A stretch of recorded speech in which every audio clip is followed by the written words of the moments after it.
To do for it, friends, nice quick easy, well not an easy one but a quick one today.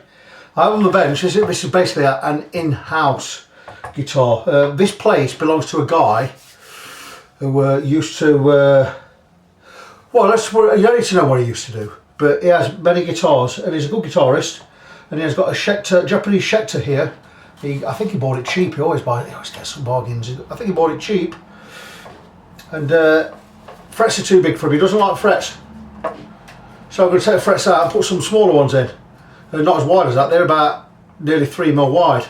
I can't hold the guitar because this is on a really good tremolo system. It's on a blade. So if you look there, it's on that blade there like a knife edge, goes all the way across. Really very good piece of kit because it's more or less frictionless, but a great device. But what I'm going to do is I could just whip this off, couldn't I? Because like I say, I'm refretting this today. Like I said, this is one of these, it's not really a paying job, it's what I call in-house. The guy let me have this place on a deal for looking after his guitars, and I've looked after his guitars for many years. And so there you go, so that's now off. Yay. Makes it easier for me to show you the guitar. And there it is, and this is not my area, I'm not doing anything. He's going to want a new nut put in. Well, I've got a new bone nut there that doesn't quite fit, needs sanding down a little bit, but we'll make that fit. And I'm going to refret it. So what I'm going to do, first thing I'm going to do today is I'm going to remove the neck. Now I don't know what model it is, I know it's a Japan made Schecter, believe it or not, or it's what I've been told. It says on the label on the guitar case, Japan Schecter. Lovely piece of wood on the body there, road worn, what have you.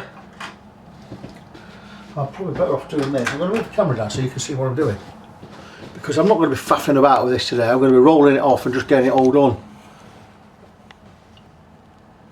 I'm not be filming everything either. At the end of the day, it's not a big payer, this one. I mean, he's paying me something, he's just not paying what you lot pay. Well, he's paying 60% is what he's paying, which with the most he's ever paid me for anything. He's never paid me 50, 60% before. I insisted. Fret wire I'm using. I've got some Stumac fret wire. I bought £1 of it or £2 of it last year. We're trying to get rid of it. It just happens to be the size he wants, and that's what he's having. So there we go. Just make sure there's no shim in there or anything. Yeah, there is a shim in there. Why do they always put a piece of sandpaper in there? Stop it slipping maybe. Who knows? There's a little shim in that neck there. We're not worried about that, you and I. We're just going to stick that somewhere out of the way.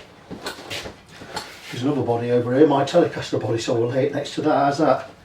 That's beautiful. So, the label on this said, there you go, Schecter 80s MIJ, made in Japan. I know nothing else about it. I don't really need to know anything else about it. Do I need to take the tuners off? It's never a bad thing to take them off, is it? So bear with. I've just got in the workshop, it's gone 1 o'clock. I've been putting off coming in this week, but I've had to come in today. There's 2 guitars I've got to do today. There's this one, and there's a friend's guitar at church. And so I've really got to come in today. And I'm glad I'm here now, I'm here. I'm on these tablets and they really drain me of energy. I've got nothing in the tank, so it's really hard to get in, but once I'm in, really happy about it. Now this is going to be one of the last jobs I do before I move, if I move. The guy who lets me use this place, he rents it, he rents the whole floor, and he's umming and ahhing now about whether he's getting rid of it or not. I mean, that doesn't help me in the long term, because I've got that one, possibly got one in Mansfield Woodhouse for £295 a month. Now all I pay here, I just pay the bills. In fact, I just pay the electric, that's all I pay. So it's not a lot. So going up from 0 to 295, it's a big difference. But I'm happy to pay the 295 if the place suits my needs, because it's then I'm renting it, I'm going to get a minimum of a year. I'm going to want it for 18 months, because within 18 months we're going to be moving to Canada. So it's not going to last me long. Problem with this place is, and it's a good place, the problem with it is it's too big. If I want to heat this one room, I can heat this one room. I've got an oil-filled radiator next to it there. I've just got it on now, full blast. That's okay, but other rooms, I've got no running water here. So if I need the loo, I have to nip over to Wetherspoons.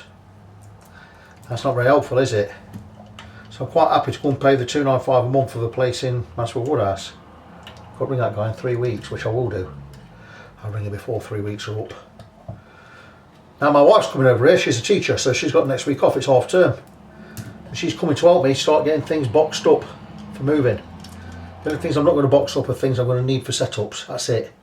Everything else, stuff I hardly use, can all be boxed up ready to go, because I'm going to hire a van. I'm only hiring it for the day.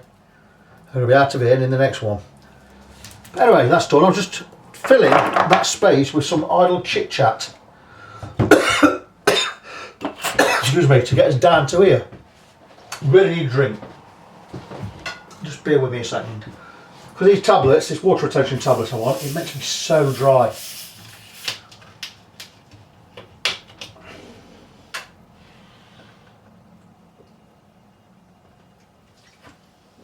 Right, I'm going to hope to get these frets out without using heat. But after you use heat, we'll get solder iron on there. I'll just go have a quick look. See how far we can go without using heat. What tools we're going here? Like they're fretting tools. They are not fret removal tools. Fret removal tools are still over at this area then. Somewhere. I'm not going to need that. Bear with me guys. You can look at the blank screen for a few seconds. You're not missing me that much. Bear with. Right, I can only find this one. This is not my best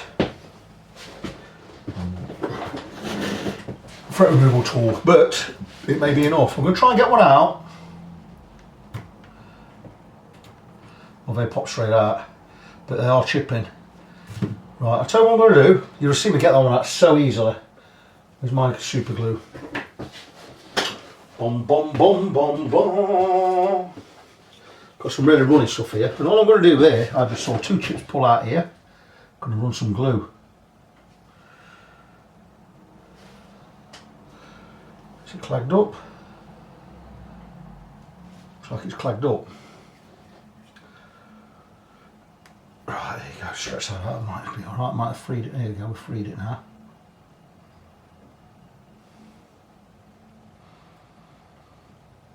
There's there. There's one there. I'm just going to grab. What we need to do is let that wick under where those chips are pulled out. I know where they're pulled out. And we're going to dab that in. Dab that in.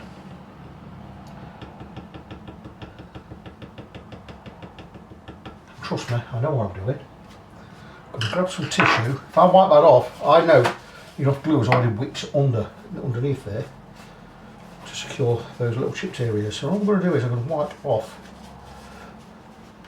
the super glue, because I know those chipped areas are now stuck down.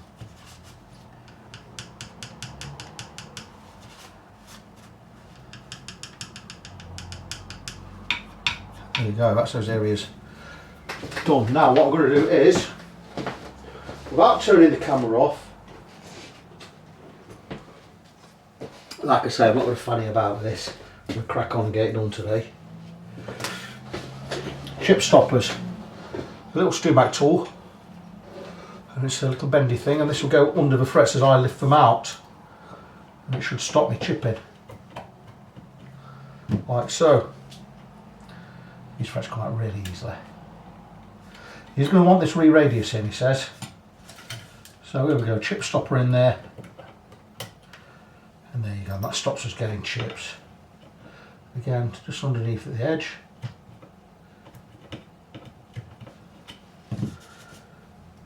Chip stopper. This just goes around the tang but under the fret, where it's supposed to, like so. You get the idea, massive chip just come out there. I'm not even going to try and put that back together. I will fix that with the super glue and rosewood dust. So I'm going to crack on, get these out. It'll take me another short while. I'm not going to use a chip stopper if it's not going to stop them chipping like it didn't then. I'd sooner just go and fix the chipped areas. These are really brittle, so I'd say they've been in a long, long time, these frets.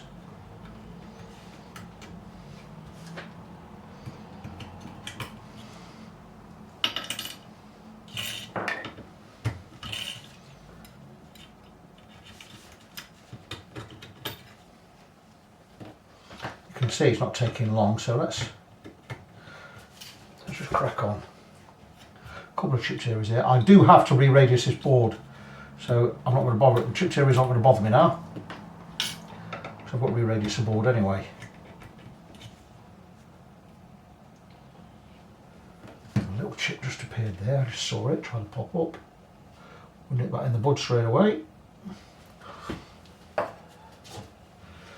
again, we'll just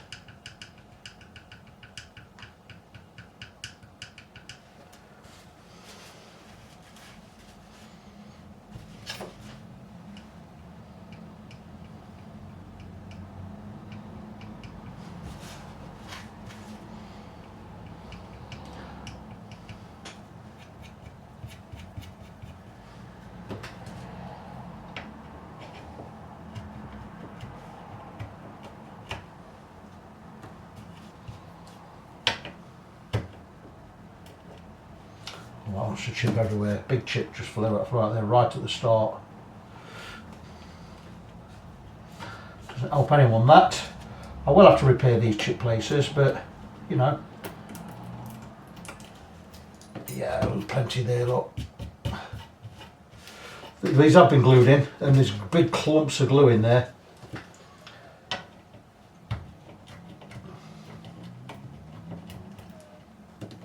Yeah, I can feel what all the glue underneath, it's all brittle.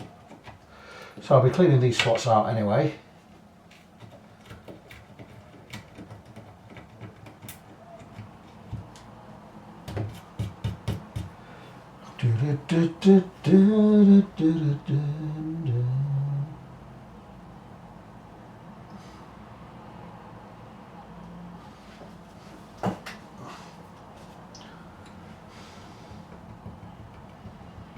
Super glue gone under here before, I can tell. So this has been refretted before. Probably why it's got stupidly fat fret wire on it. Unless it was done originally in the 80s like this.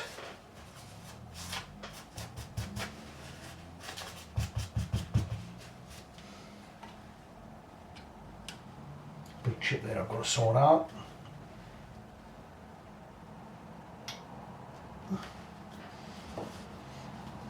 You see where the area is, if you just tap up and down, super glue will wick inside the gap there. And that will hold it back down.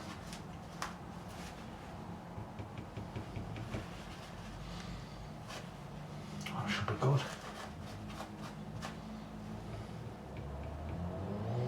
Yeah, that's stuck down now.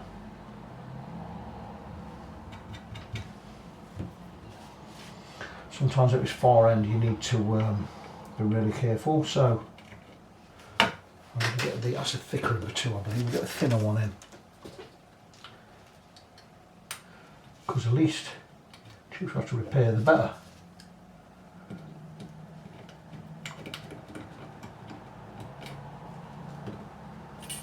Nice, that will come back nice.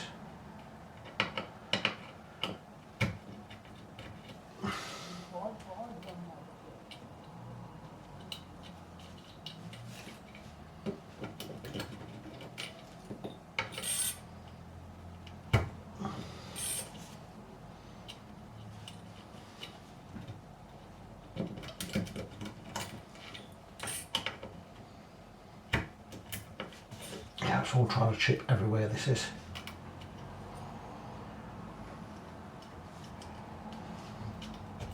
Big chips come out there, I could just see it fly out.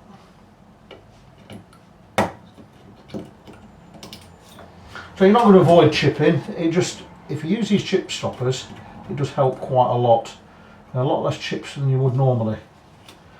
So I'm going to resign myself to the fact that I'm going to have to fix these chipped areas before I refret it. So it ain't going to get refretted today. If these had come out nice, I'd have got it done today, no problem. I can get it repaired ready for frets today.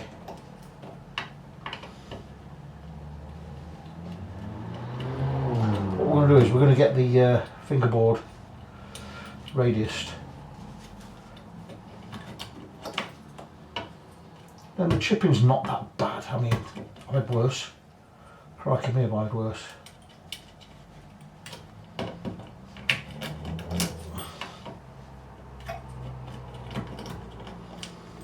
There you go, that's the frets out. A few chipped areas there, but nothing major, nothing that we can't sort out.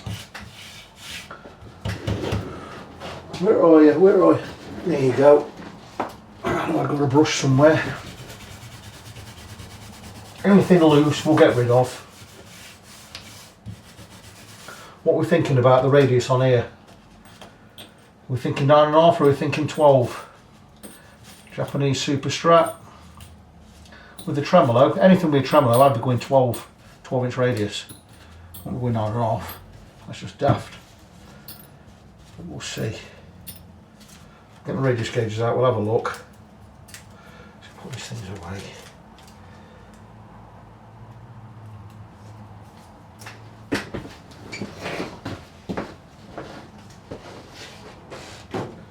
So yeah, just got settled in this place and got to give it up. Just one of those things. So let's have a look here, see what we're doing with the radius. Let's stick a 9.5 on there, see what it's telling us. I'm going to say it's going to be flatter.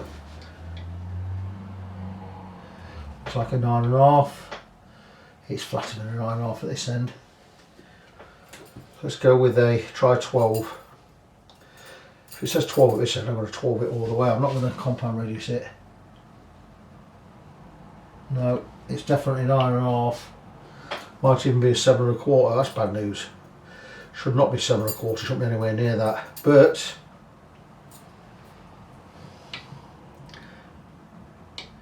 no, it's not 7.25. Okay, let's try 10. I think it's going to be a 10. That's looking like a 10. We're going to go 10 radius. It's tighter at that end, but I'm going to go 10 along the length, I think. That's pretty good. Right, I'm just going to text Jay, let him know my thoughts, and bring you guys back in a little bit later. There we go, there it is. I've talked to the guy, he wants to change radius. Big chip out there. We'll sort it out in a minute. So what I'm going to do is, it's got 5mm there. That is a 5mm truss nut at the end there. One of these jobbies. I'm going to get this neck as straight as I can. I'll do him, see what he says.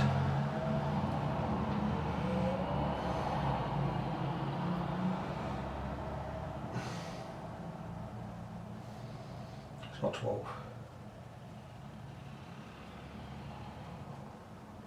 Just go closer to 10 than 12.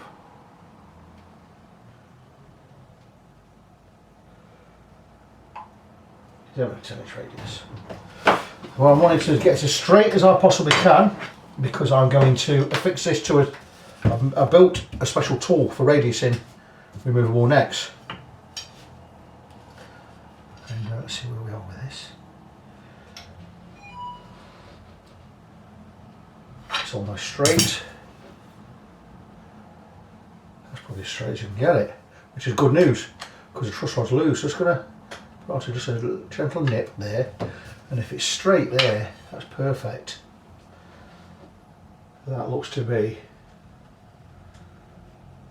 perfectly straight neck. Well, I'm pleased with that. I've got a tool that I built myself. I'm going to show it in a second.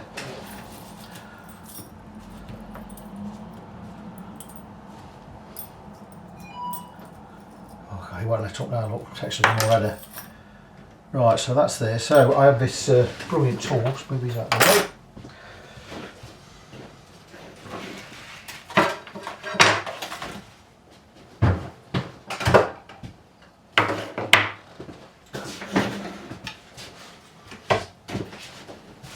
And I'll show you guys in a second this tool. It's not a tool, it's a piece of kit.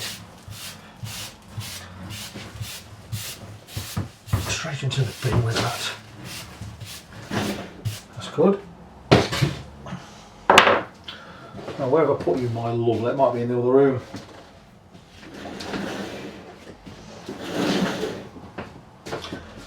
Look at that neck for 2 minutes, guys. I'll be back in a second. For a few seconds.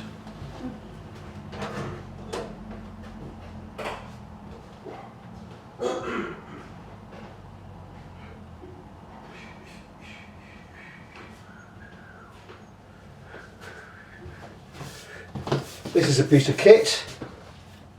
Look at that. That's a chum. What I'll do is I'll put some Velcro on here and here. And we'll Velcro that in so it doesn't move. And we'll get it down the middle.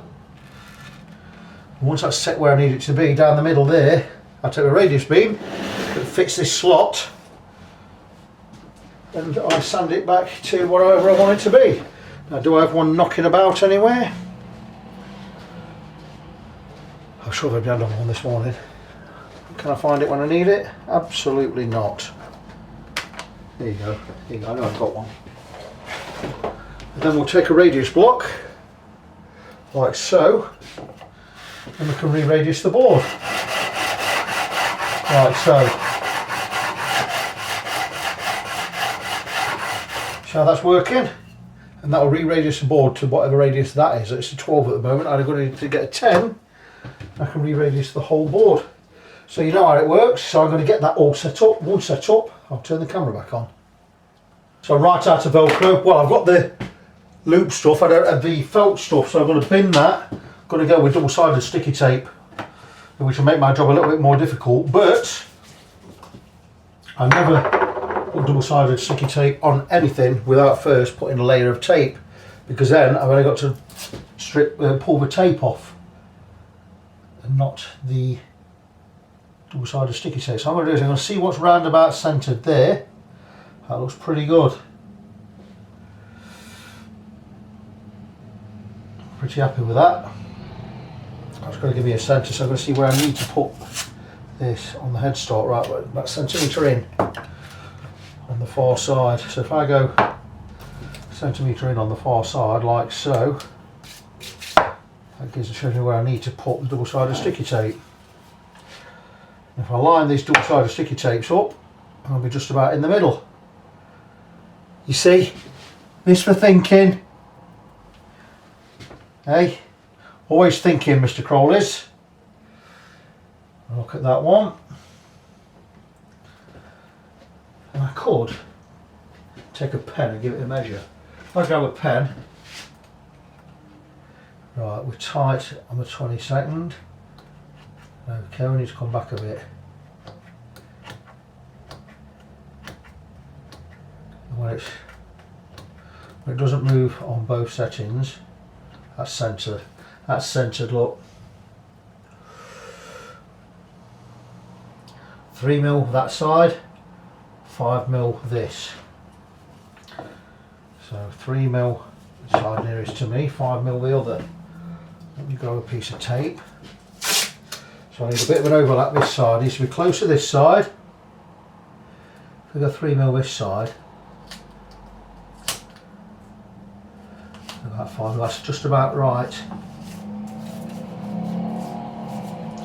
If I line that up, so if I line this piece of tape underneath there, I can see right through this hole here. If I line that up there, that's spot on. If I line this up here, it's spot on. Let's have a look, see where we were.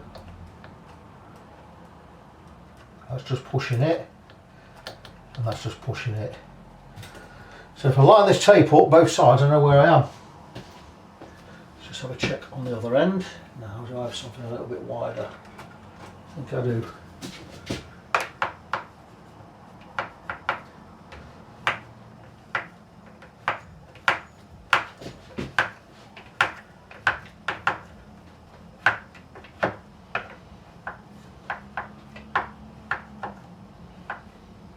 Okay, it's just about right where it is. So I'm quite happy with that.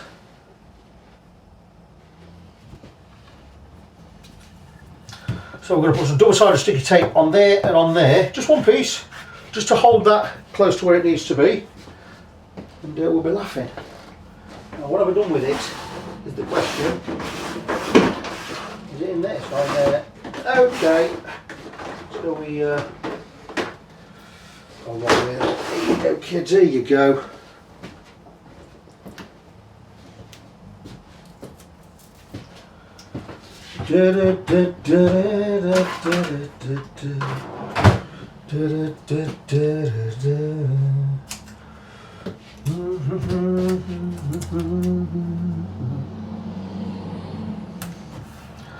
One piece, double-sided tape this.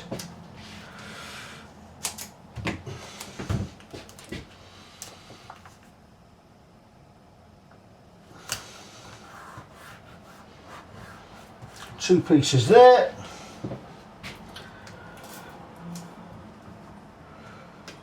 Velcro's a lot easier. I've run out of Velcro. Because I'm not building pedal boards or anything. One piece there.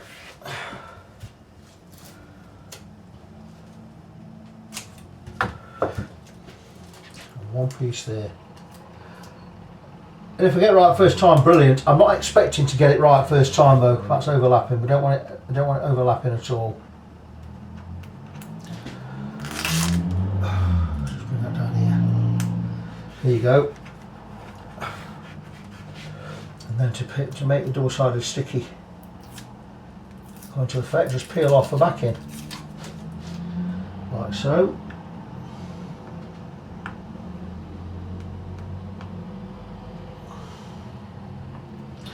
Some of it don't want to come off. It will come off, you twat.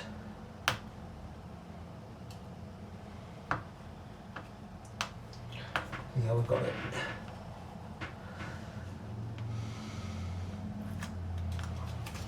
That's more work than it needed to be.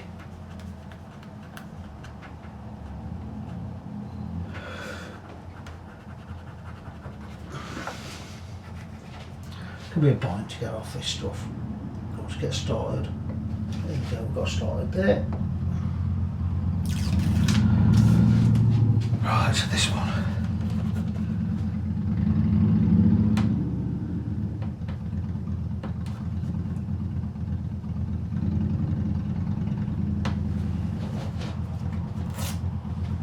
No, I don't want that pulling back up. Can't be right swine to start this stuff.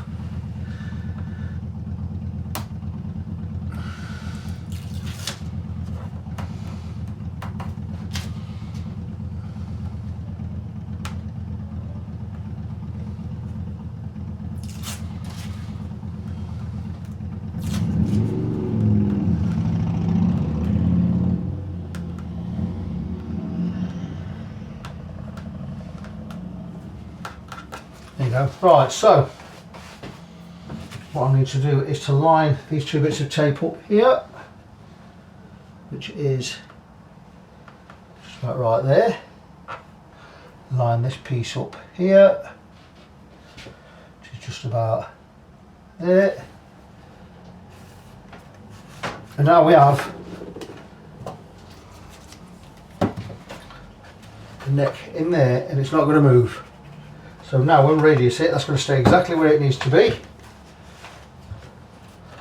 Just check this because I can persuade it to go elsewhere if I want to. Right, that's good there. That's good. And that looks good to me. That's where I need to be. So I need to go out and get a 10-inch radius block. Get some sandpaper on it. I'm going to re-radius this whole board. Back soon, guys. I have a piece of kit on the bench right now that I've never used before. Now I bought these radius blocks, radius beams, or aluminium sanding beams as it says on the sticker there, from Philadelphia Luthier Tools in America. And I bought these because with guitars and woods stuff I don't trust anymore. You know, I fell out a few years ago with guitars and woods. So I went and looked for some that I could trust, and I wasn't paying the thingy price, StreamYard price, is too expensive. These worked out about 50 quid each, I think. I bought 6 of them, and I bought one. This fits just not super snug in this channel, but it fits in this channel snug enough. And that's what I'm going to be using to radius this. I just said I was going to do it to a 10, didn't I? So I best go and change it and get the 10 one. So I'll put this back in, I'll go and grab the 10 one. I'm going to re-radius, I'm going to radius that whole board to 10 inches, but you've seen the piece of kit. Where's the dead woodlouse here, look? On there. I mean, come on. Woodlouse, I don't get them. We just crawl and die. So we're doing it. Alright, I'm going to go and grab a 10 one. Never used any of these yet, I've got 6 of them like I say. So I'm going to get one, I'm going to get it all taped up at the back. Once it's taped up, we'll stick some sandpaper on there, some 240 grit. And we'll crack on and get this re-radius. Or get the radius smoothed out. So it takes a while to get this all set up because I put a layer of masking tape, then I get the double-sided tape, then I stick the piece of sandpaper to the double-sided tape. Now what you can do is you're going to get clogged up a bit. So what I tend to do is, when I've worked the neck a little, I clean this beam. And I just use a standard, well, I've been using for many years, is a clothes brush. I can't remember where I've put it. Yes, it's here. I've had this for years, just for doing this kind of job. And I'll just take this and I can just brush all the, you can't see I don't think, but I've got a bin down here and I'll just brush off the dust. Because it does tend to clog a little bit. And turn it over. If it's clogged anywhere, we'll pick it off with a Stanley blade. So it's just so it gives us a true radius on the board. So a couple of bits there I just need to pick off. I do have an X-Acto knife just for this purpose here. I just scrape it anywhere that's got where it's just clogged up a little. We don't want it clogged up anyway because we want a true radius along the whole length of the neck.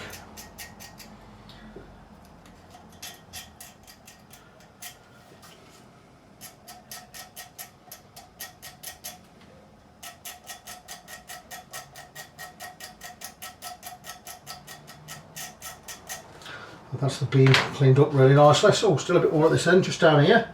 You need to watch. If it close up anywhere, scrape it off, scrape it away like so. Don't scrape hard, it'll just come off with a couple of light scratches.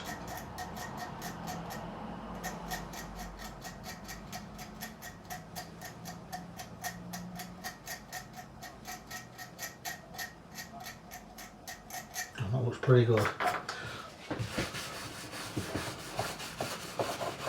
I can see here it's not touched this side on this quarter and this side on this quarter, which means the neck wasn't true.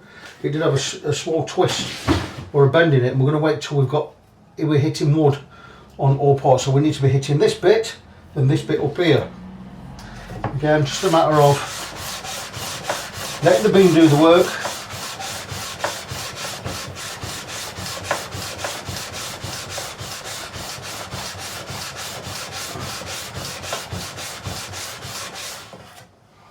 Turning it 180 if that helps. It does help sometimes.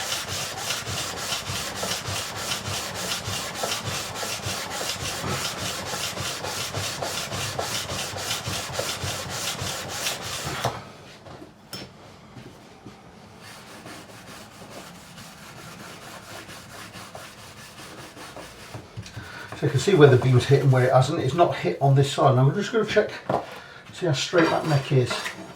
Because we may need to give it another turn on the truss rod. And that looks pretty good to me. Actually, it looks dead straight, so we'll remove more material. So we're not clacking up there anyway.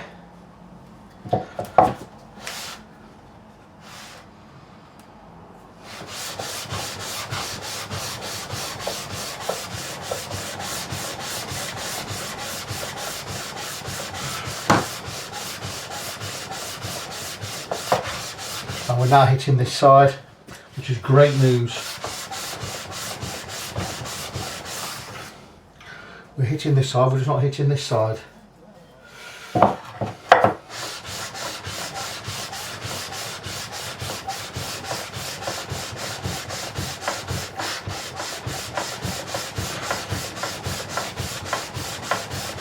And because I'm using such a, I mean, I ought to be using 80 grit to remove the main material on this, but one, I don't have any, two, I certainly don't have any as long as the beam.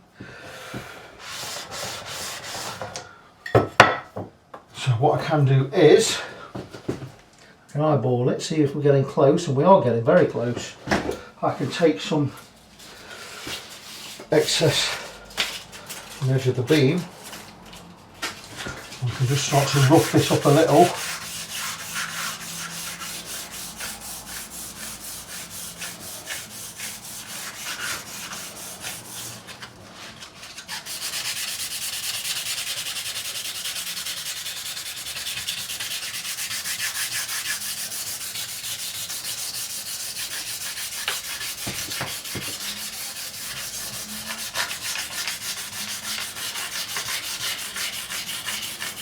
And this is also highlighting the chipped areas I need to fill in, look. So I'm going to mark these down in a minute. I'm going to mark it on a piece of paper. I'm not going to mark the printer board. And then I'll know where I need to fill.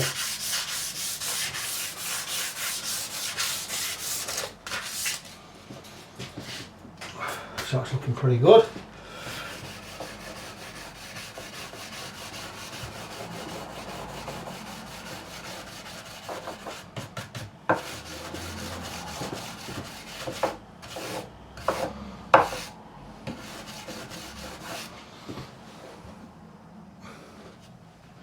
A big chunk out of that there as well. That was out of there before I started working on it. I've just noticed it. Not going to fix that. I'm going to leave it as is. It's looking pretty good, guys. So I'm going to crack on, do a bit more work. I'll bring you back in shortly. We've just got to look at my old beams. And my old 10 has, I believe that's 120 grit on it. So I'm going to give it a go with this.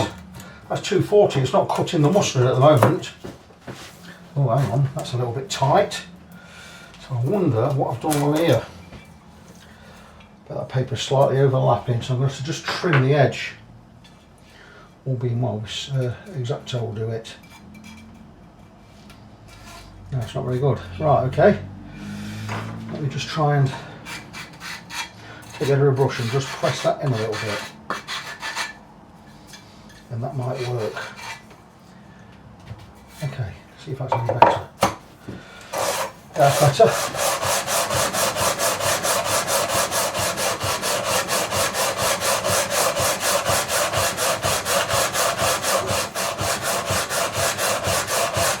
Let's see where we're standing with this. Okay, just on this near edge and that in that part in the middle. So we need to be going, need that this far edge doing over here. And look, it's not, it's getting stuck.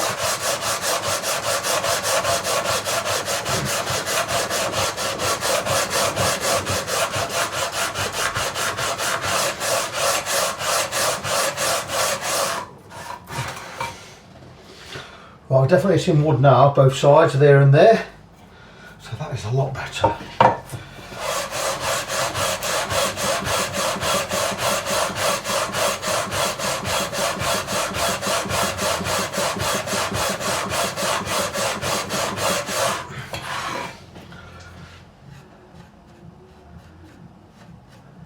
That doesn't look too bad at all.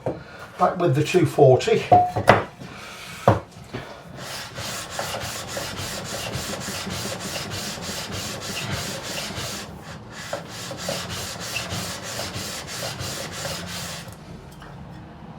And now we're hitting wood everywhere, that's what we wanted. Now I believe we've got a straight and true radius.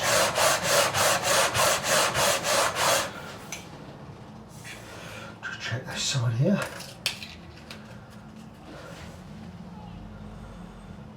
That's looking nice this end. Let's have a look here. Ooh, looking pretty nice too. We've got a chip out of there. That was already there.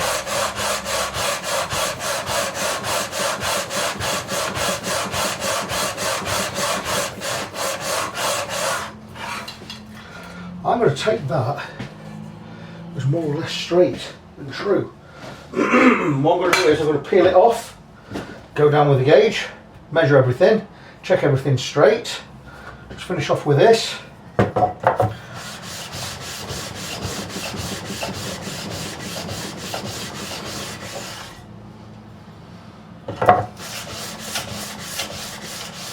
I've got to go move my car.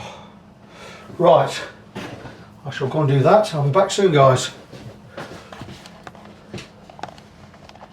So we have a neck that doesn't, well, it does straighten. It's just, even with the truss rod all the way off, we've got a little bit of back bow in there.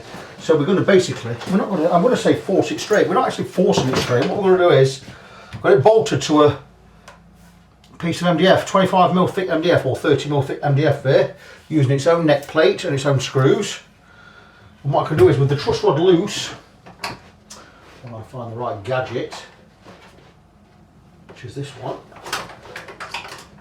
just make sure it's loose, which it is. No, nothing on there. It's a loose truss rod. So we're going to check the level and see where we are, because if we're not right, we're going to force this end up a bit. We're going to pop some business cards underneath so it's straight. Now that is saying to me, but it has, that's as straight as we're going to get it. What we're going to do is I'm going to grab some business cards, and I've got a stack of old business cards here.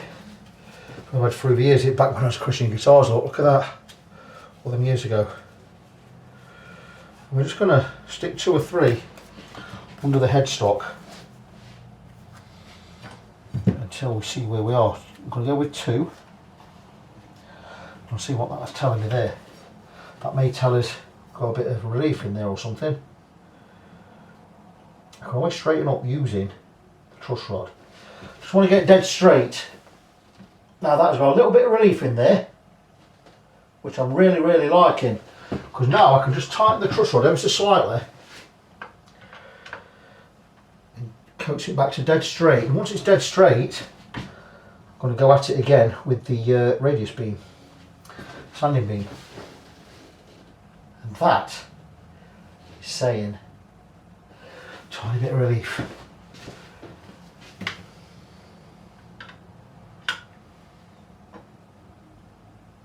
About a 32th of a whole turn there, and that is saying still a tiny bit of relief.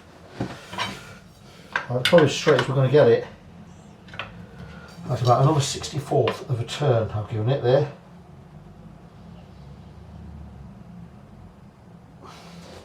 The level is going to be the top of the frets anyway. But I want this neck as straight as I can get it, which is, we're just about there, I think. I don't think I can get it any straighter than that. There's still a bit of relief in there. See if we can get that bit of relief out. If I can't, we're going to fret it with it in.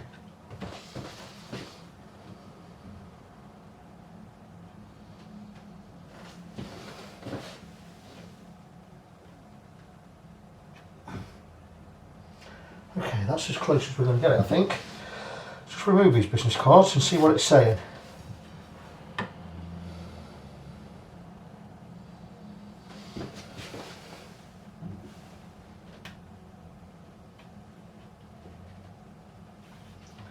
That is saying as straight as we're going to get it.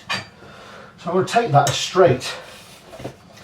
So with that as it is, I'm just going to check each side. Here, I'm looking for no, I want it in a dead straight line, because the radius goes the full width, so as you come out here the radius has to hit outside there. So we're going to go here, and I think this is telling me we've got some back bow in there. Yeah, certainly some back bow in that side.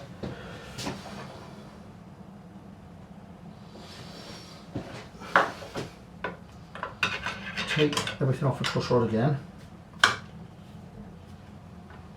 Nothing on the truss rod there. Now let's have a look.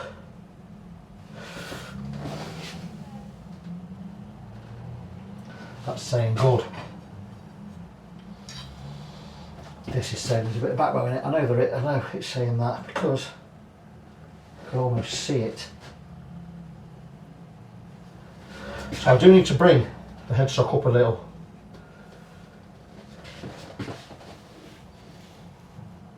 This side is saying good. So I'm going to bring this headstock up. And that should give me straighter on this edge.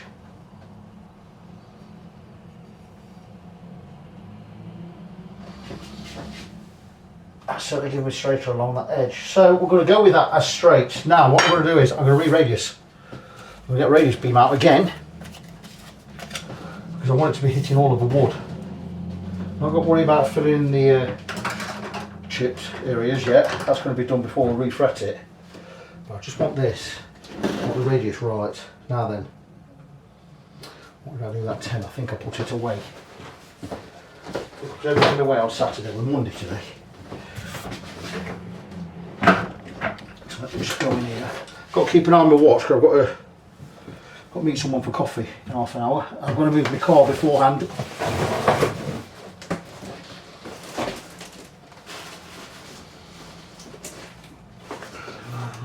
Here's a 10. So this is the one I used the other day.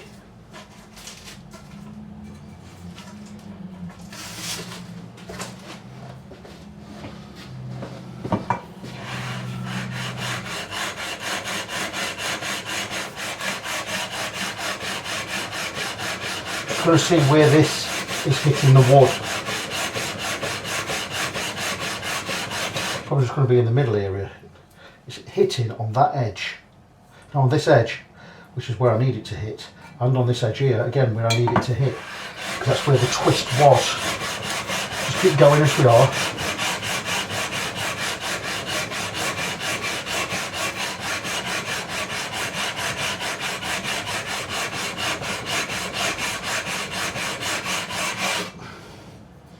So we're hitting this side here, we're hitting this side here. That's great because that's where it wasn't being touched before. So we're looking really, really good now.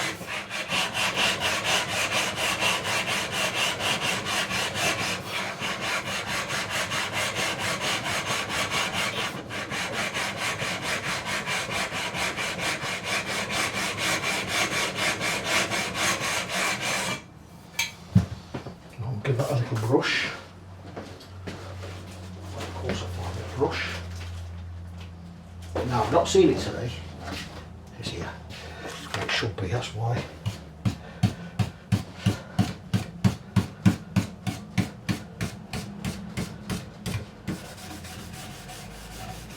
I'm now happy that radius beam has touched all of the wood everywhere. I'm happy with that because that's what I was really after. So we're going to check the radius. The radius gauge is out somewhere, right here again. This was reading closer to 7. It's now reading 10. We're liking that. That's reading a little bit less than 10 on this edge. That's reading 10. That's reading 10. And that's reading 10. We've just got a little spot here. Just roll it off a bit where it's worn a little bit more. Make sure I'm not removing too much material off one side. It says we're okay up here. Let's flip that over.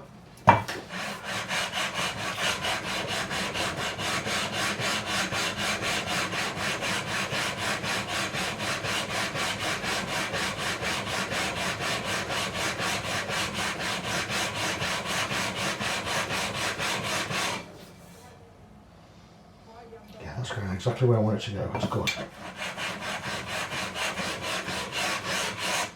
And I think that's just about where we need it to be.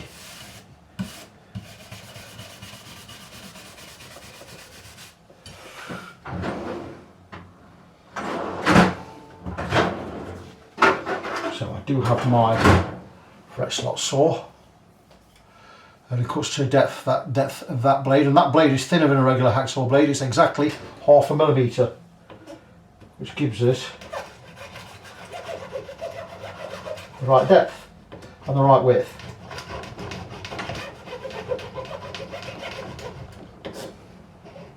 I will be gluing these frets in.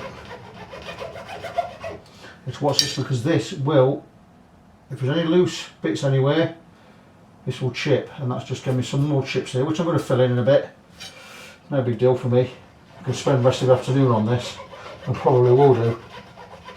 I just want it ready for refretting tomorrow. I can have it done tomorrow.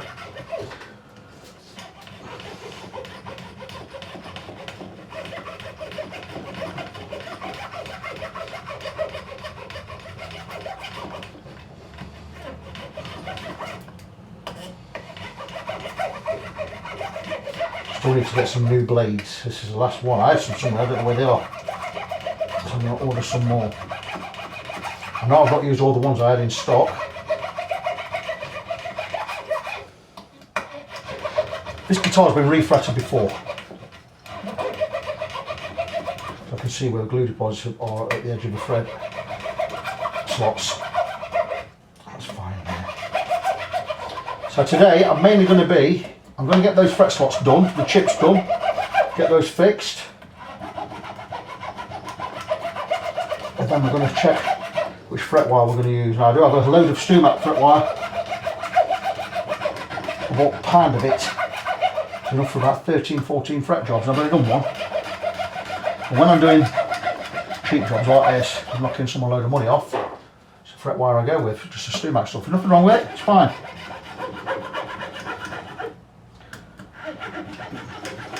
It just happens that it's the right size that this guy wants.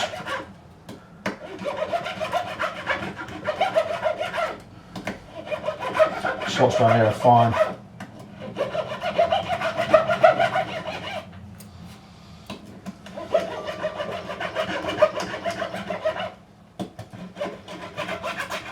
So they're all cut fine. Just check that message.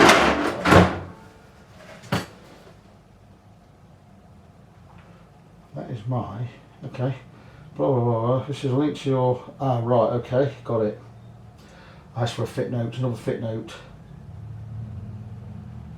Just going to open that now. I'll turn the video off and I'll get back to you in a bit. You know what I'm going to be doing. Back soon.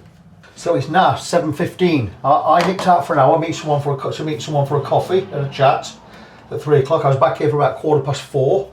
So this, repairing all the chips, has taken me about 3 hours, probably a bit more. And I've repaired all the chips everywhere, or any chips you're going to see anyway. I just need to go across now with the two beams to remove. I put pencil crosses all over it. I'm going to remove all these X's, these pencil crosses, because then we'll know we've got a flat neck.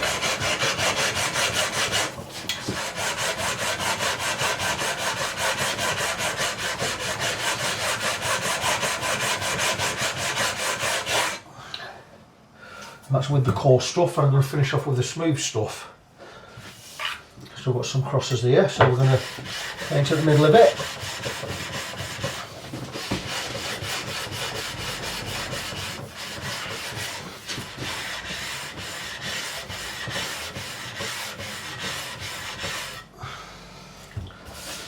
And that looks pretty good. Going to grab some, somewhere, some naphtha. Mentioned it many times before, we don't get naphtha in England, but we do get Zippo lighter fluid. And that is naphtha. And this will just dry the wood out and clean it all up.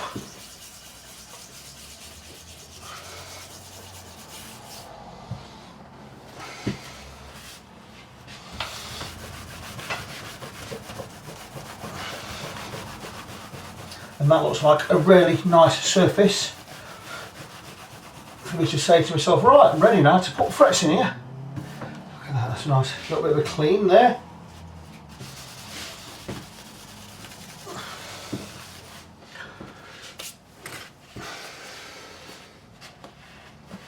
So I'm not going to do any more tonight. I'm going to go home, have some dinner, spend some time with my wife. It's about 7:15 in the PM.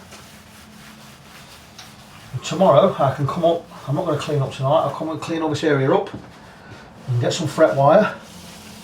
We can bend it to the 10-inch radius, or probably a little bit over it, will over radius it, and there is a beautiful, shiny, smooth, flat surface for us to install frets. So I'm just going to have a check. The neck is level, certainly level there.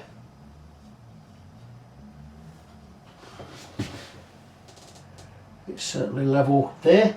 A little bit of a tail off down that side. Not worried about that because I'll put some fall away in the frets anyway. And again here, yeah, that is beautifully level along the whole length. So we've got a lovely level neck. It's smooth. And it's ready for new frets. Just checking there are no There's nothing pointing, sticking out anywhere. There's not, that's fine. That will take the new fret wire superbly. Now let me just go and grab some fret wire while I'm here, because this is what I'm going to be using. This stuff from Stumac. It's about, how tall is it? About 1.2 millimeters tall, 1.3 mil tall, and about 2.6 millimeters wide. So let's get a piece out. Like I say, I bought a pound of this. Now there should be one shorter piece, but don't quote me on that. No, they're all the same length. So we've got 3 pieces out for tomorrow.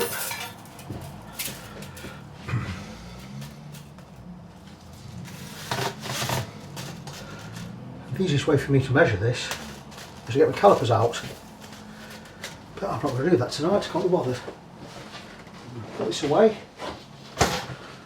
And all we're going to do is we're just going to have a look, see where we are. And that, yeah, that tang is certainly going to go in there really nice. Oh, that's going to go in beautiful, that is. I'm going to be clamping them in. I'm using my hand clamp, new one. I'm going to be gluing them in as well. So I need to go and replenish my stocks of super glue gel, this stuff. There's some in here. It is a right bind to squeeze out though, it doesn't want to move. So I may have to resort to doing this with a stick and just grabbing it out.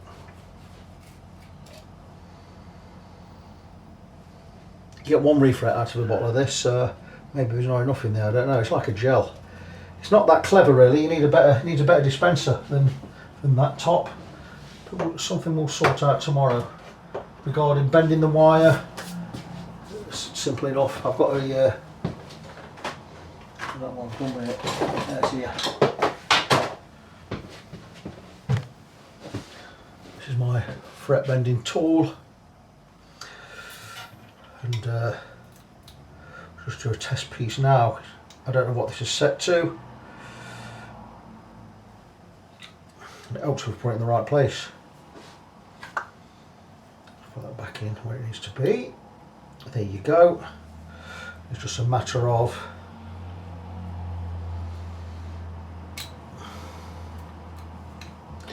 it never bends too great at the ends, but that looks pretty good. Let's see where we are with that. We'll bring it over here. And that probably needs a bit more of a bend in it than I've given it there. So what we're going to do is we're going to tighten this up, and that's just a matter of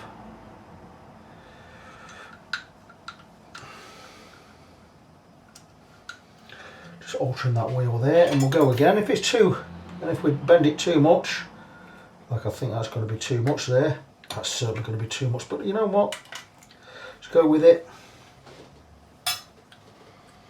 Yeah, there you go, look at that.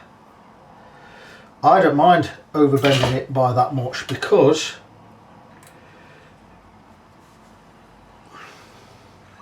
we know it's going to be right now for the neck.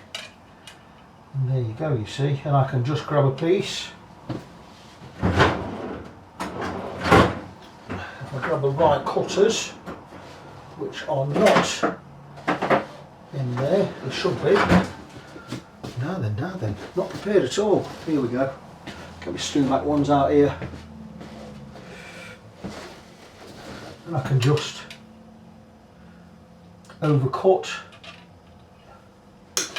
there, and there you go, and that'll be the first one in there, and that is bent a lot more than it needs to be, which means we're going to get that pressed in superbly. That's fantastic, and we'll get these all cut tomorrow. Come back and we'll get these frets in. I'll show you how I do it. Morning fret friends, we are next day, and just so you can see, I'm going to show you how we're going to get these frets in. I already cut one fret yesterday, slightly longer than it needs to be. Now my fret press is this thing, got from Guitar Builder Online, Canada. Cost me a pretty penny, but it's fantastic. And I've got a nice flat piece here to go under the heel. When I get under the neck itself, I'll go with that piece. And when I'm under the transitioning piece, where it goes from heel to neck, we'll use this piece here. So we've got support wherever we need it.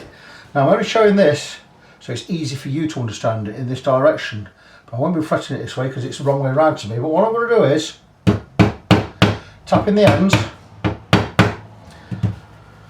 I'll turn it round because it's easy for me to do it this way. And all I'm going to do is get the flat block underneath, and we're going to get the clamp on the fret, and we're just going to, now I've not sized this up or anything, so, and we're just going to press in. Now it's going to go slightly at an angle because we're halfway off the neck there, so it's probably easier just to hammer that one in. But that has gone in really, really nice, look. So it's very, very nice press. And what we're going to do is we're going to take the mallet,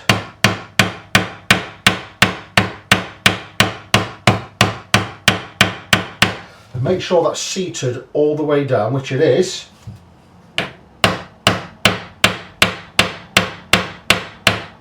Be very careful not to hit the wood or any dents in it, and that is beautifully sat. And then what I'm going to do is I'm going to wick some super glue in.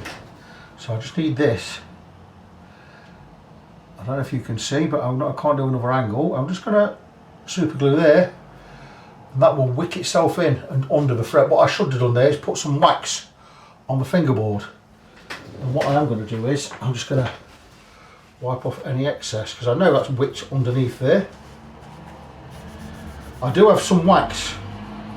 I have a tin of wax on the far end of this bench to do what I'm doing now, to stop this sticking to the fingerboard. And I'm going to do the same again on this side, just wick in. I've flattened the end of that tip, so it should just wick in enough glue just to hold that fret in place. And there you are. Any excess I'm going to just rub off.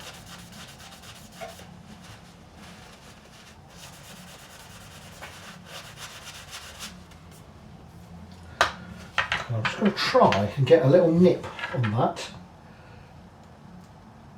Just hold that in place for 5 seconds.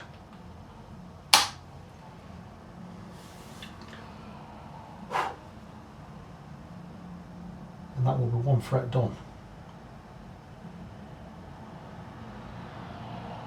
So you see how it goes. I'm going to crack on, get the rest of it done.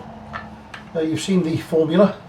So I'll be back soon. I'll be back later when I've got them all in. You've all seen this bench before with the vise, the time maker's vise on there. And I've the neck padded with some nice thick yoga mat, off-cutters from a yoga mat each side there, so we don't damage anything, or we don't mark the neck or the frets in any way. Got it nice and tight, and I've got the frets sticking over the edge here, so I'm going to file these edges down, and I'm going to create the bevel.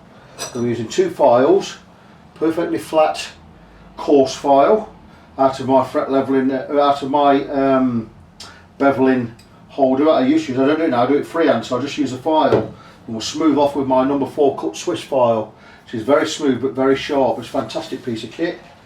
And I can't do this without getting in your way. I'm not moving the camera, but what I'm going to be doing is taking this flat file, filing these frets along the top, and once I've got right onto the piece of tape I've got along the line, well, it's just below, it's just halfway across the fingerboard.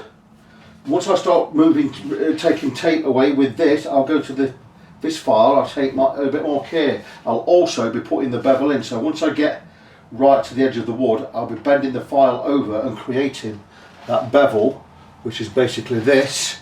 We create that beveled edge on each of the frets, so we just bevel in. So there's the length of your neck that way, and we're going to create bevels. I'm going to create some about 10 degrees like that, because that's enough. So you can't see what I'm doing. I'll try and just get my arm out of the way. In fact, let me do it this side, because you can see a bit more. I'm going to be doing it, I'm actually going to be, I'm on the wrong side now, but I'm just going to be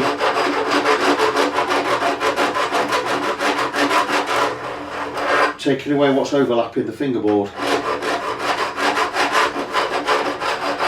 Now these frets are all super glued in, so we're not going to get any movement anywhere, which is great.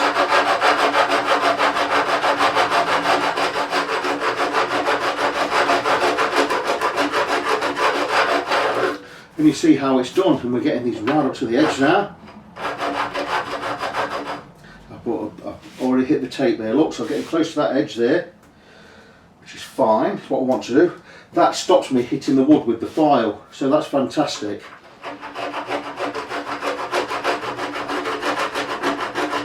like I said, once I start heating the tape, I'm going to take more care, be more careful what I'm doing so I don't go into the wood.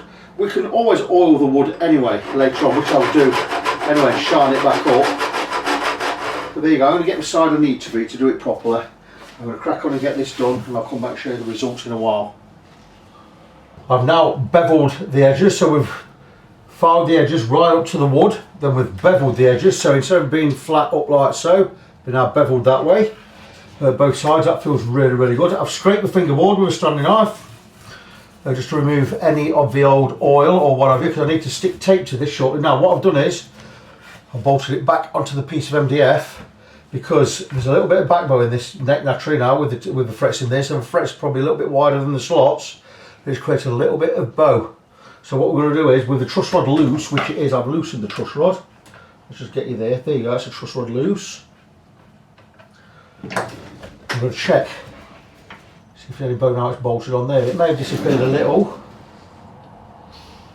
It's still a tiny, tiny bit at this side. So I'm going to raise this end. I'm going to go with, let's go with the folded business card and just see if that's enough. And we're going to bend this, by bending this end, we're going to force the neck back straight so we can level the frets. And we're still a tiny bit. So we're going to remove that. We're going to go with 3 business cards.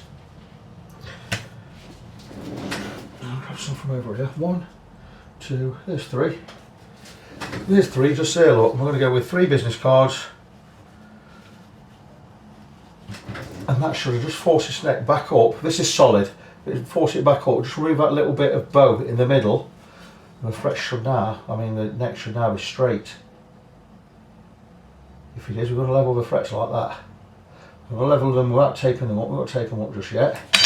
Oh, I do that a lot. Okay, where are we? Let's have a look there.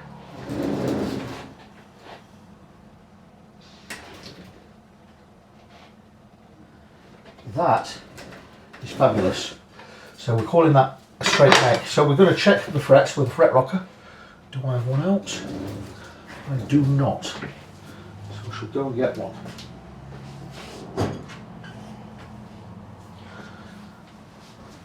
We're just going to check the high spots. We're going to mark the high spots because that's where I need to fight. We're now done the bevels. We're going to level these. We're going to level the whole lot. I'm going to grab me a marker pen. I've just got time to do this before I go and get my hair cut. It's Thursday afternoon.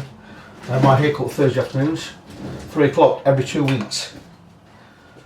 And we're half past 2ish now, or 25 to 3. I'm going to mark off every high spot. We're going to assume that that's where it needs to be, and the 2 other ones are where they need to be exactly. So that's just mark there. And we're going to have high spots, so that's each side. Remember, these frets are glued in.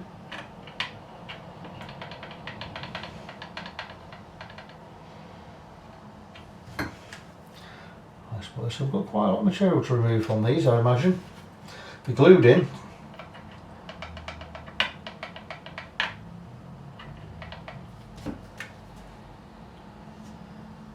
It's just these frets did not, the radius of the neck is not exactly 10 all the way along. It varies from 9.5 to 10. Down here it was around about 7.5. That's a good one.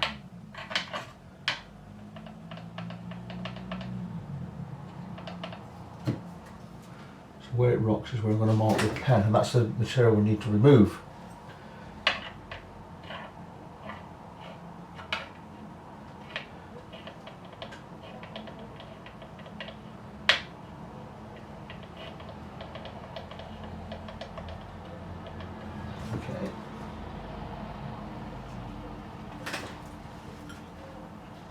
I'm going to, once I've got these high spots out, I'm going to level these frets. I'm going to check these frets with a radius beam.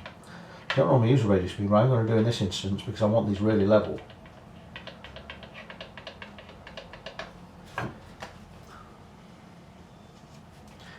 That's high all across there, a blunt.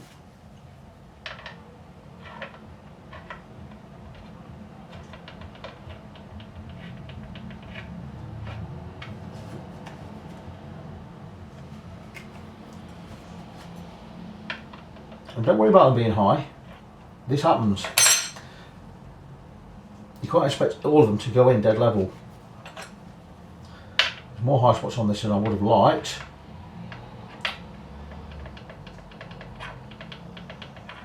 That's really high. That's high all the way across, yet it's seated quite nicely. So I'm going to be removing a lot of material from that one. So a lot of material is going to be removed. Now don't let it it's not daunting. It used to be daunting at one time, but don't let it worry you. The plane surface is the tops of the frets, so we have to get them level. That one again all the way across. Let's check back this one.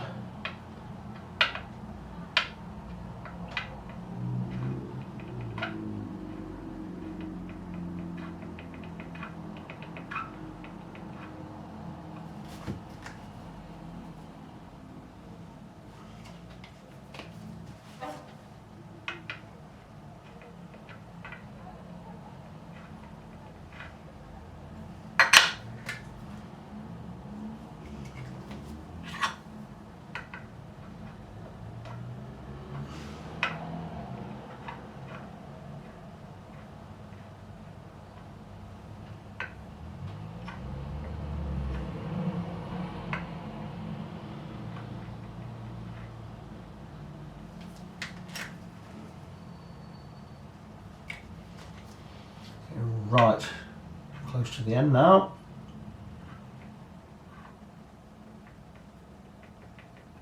Really high on this edge here.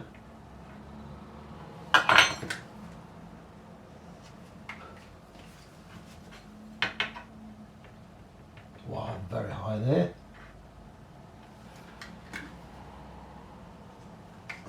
Oh, it's super high. Doesn't matter, they are what they are.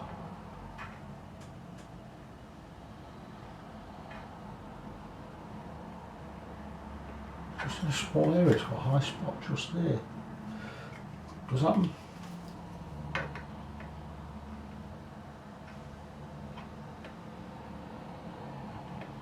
So we are high in 1, 2, 3, 4, 5, 6, 7, 8, 9, 10, 11, 12, 13, 14, 15, 16, 17 frets have high spots. That is normal. It wouldn't normally be this many, not in all cases, but normally 8, 9 or 10. So I'm not daunted by that at all. So what we're going to do is I'm going to grab a file to do these. I'm not going to do them with the beam just yet because it'll wear all the sandpaper down. And what we're going to do is we're going to use this file. This is specifically for this job. It's a diamond file, perfectly flat. It's from Chris Allsop. I think it's cost me about £27. Fantastic piece of kit this. This is from Streamback, cost you 200 quid.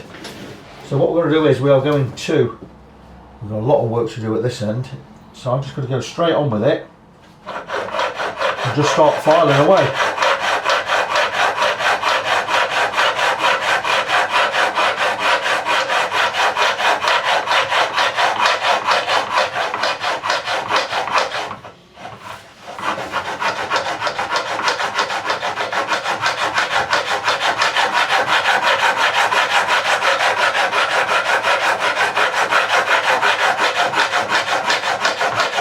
This will remove a lot of material in a short space of time. I still know I've got high spots here because I can feel it rocking. I remember when I first started doing this, I used to get scared that I'm removing too much. But I know I'm not.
Very good.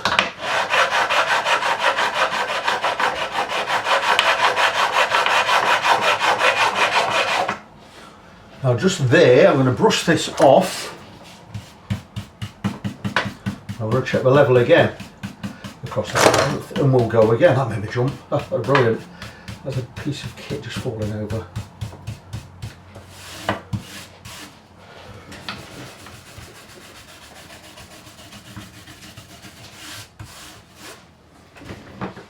So what we're going to do is we're going to go again with the fret rocker and check for high spots again.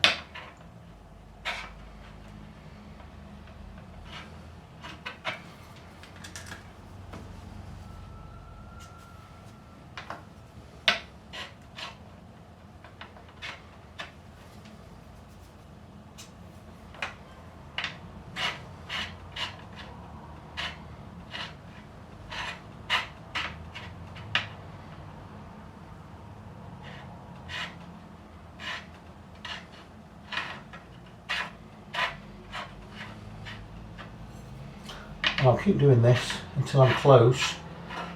Now, this is not bad actually. Because what I want to do is I want to go with a levelling beam and go across the whole lot. So by removing that quite a lot of material, this is going to enable us to do that pretty soon. And what I'd like to mark up all of the frets, black area everywhere, and file them all down so it's just showing silver tops everywhere. Just got to get rid of any high spots. That's still high. Still high all the way across that one. This fret's not getting touched.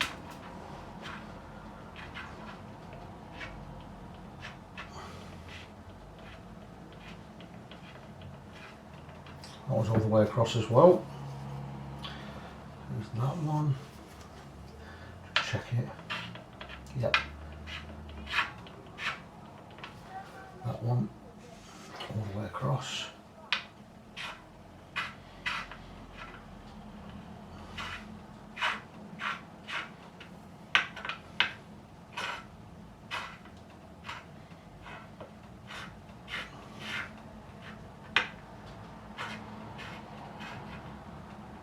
Oh, this one's really high on this edge.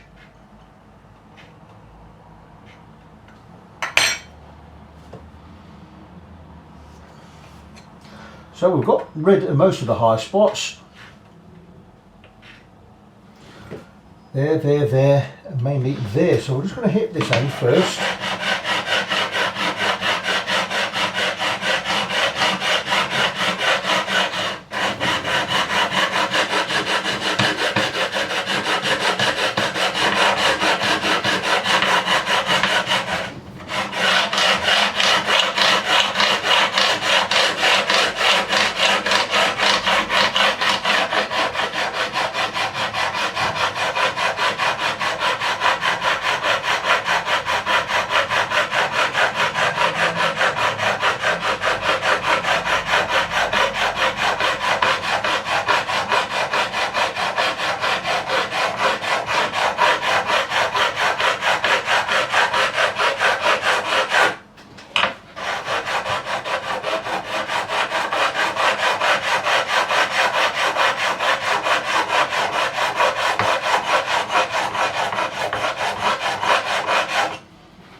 I think we'll now be level more or less all the way down the length of the neck.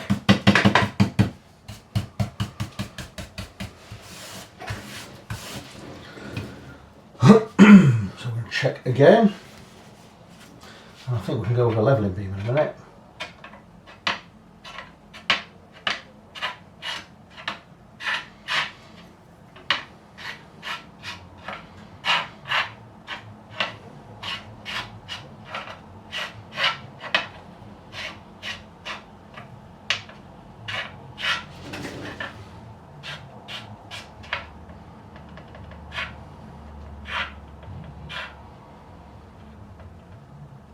still high on this one, but a lot lower than it was.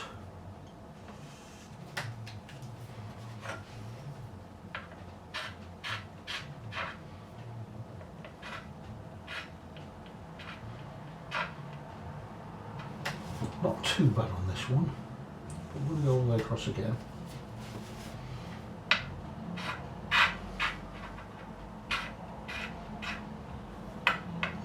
So we're very close now.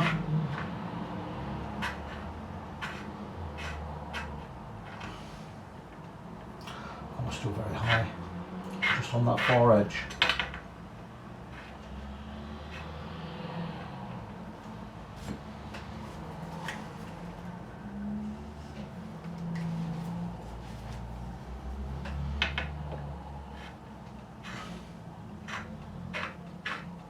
Okay, this one's still really quite high here. I could have possibly removed that and put a new one in there. I'm just going to file it. Stick to the methods that you know work.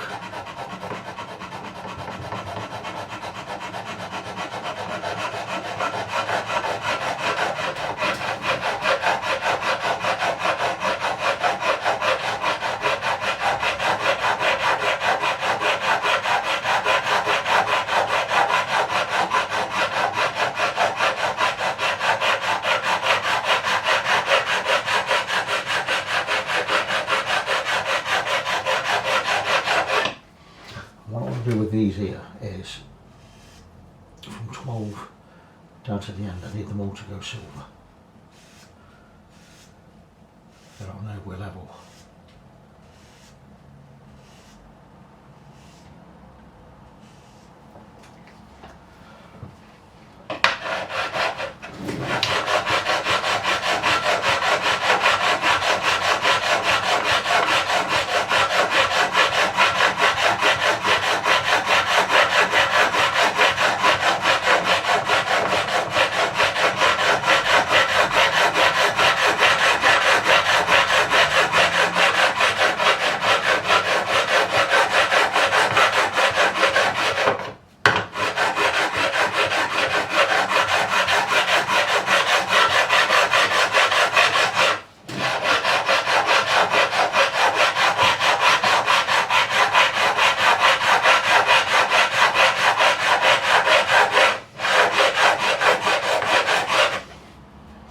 Some black spots here, so this needs to go still a bit lower.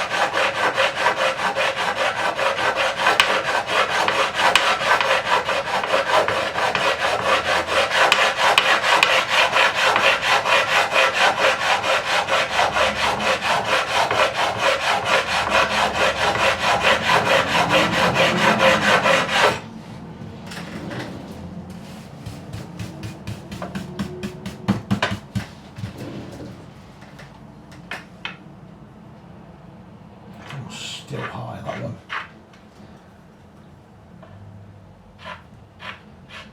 I think we've got these done all down here now, which is brilliant. Yep.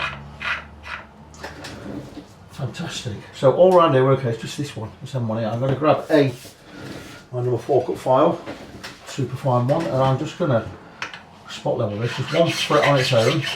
And I'm going to do it this way. I'm just going to check. Keep checking this one. And that's good, it's only on the far edge is it high now.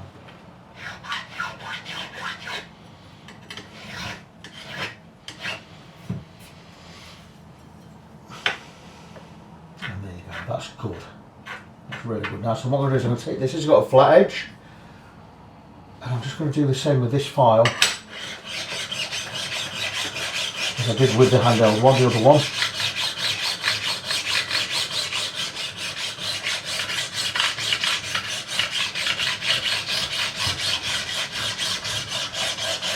We're just going to remove some of the deeper scratches, so it's a much finer cut, this file.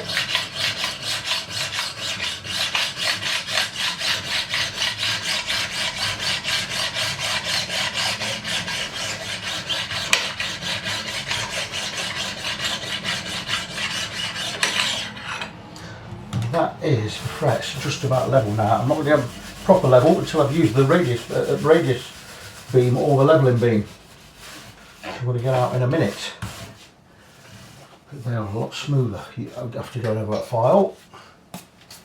So what we're going to do is we're going to mark all of the frets now.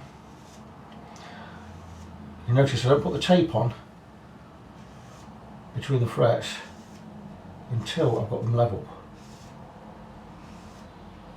I just keep checking the level. I'm going to check the level of the neck again a bit in a minute with a not straight edge.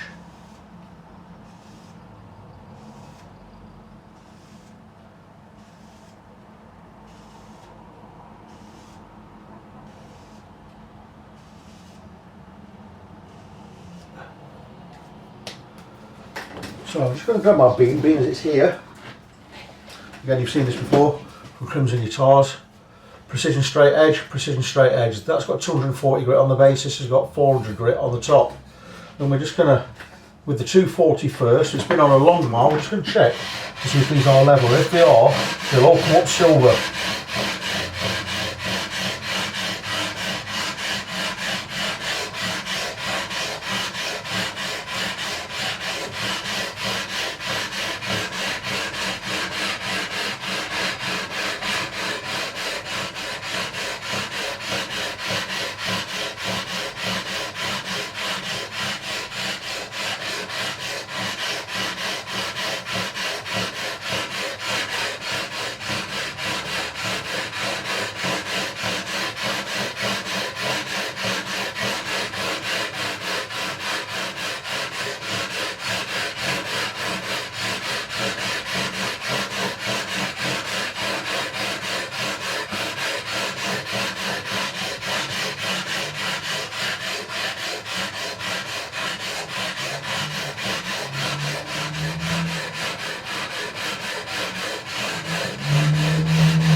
If this friction is not level, and that's the friction just all about gone now, so that means they are level. And that's all of the pen gone. So we're going to brush this off.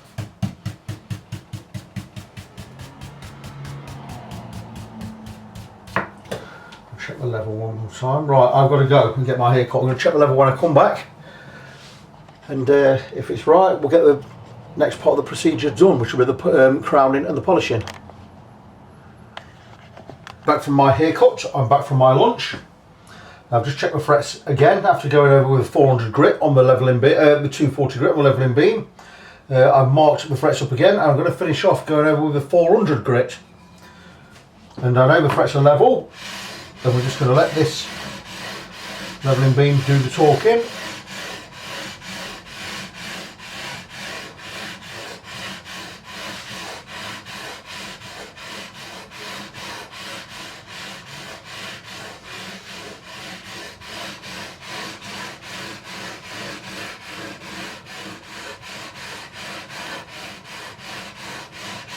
And that is all of the pen gone. And that, they are now level frets. All the black pen is off the top, so those frets are now level. So I'm now clean the fingerboard up. Oh, a little highlight just there. Let's have a quick look at that one. Didn't notice that in this light. Yeah, we've got that. Just need to make sure.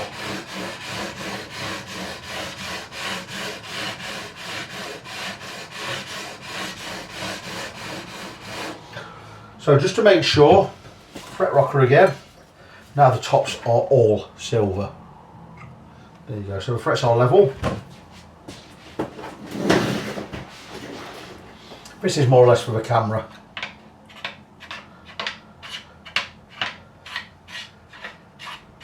So what I need to do next is I need to clean the fingerboard with some naphtha, which I'm going to do. Remove any dust and grease and give it a good clean. The naphtha will evaporate, and once it's dry we can stick tape onto the fingerboard, leaving the frets exposed, and we're going to cram these frets, and we're going to also roll over the beveled edges so they're nice and smooth, so you don't feel them with your fingers when you're up and down the neck. Put these frets on our level.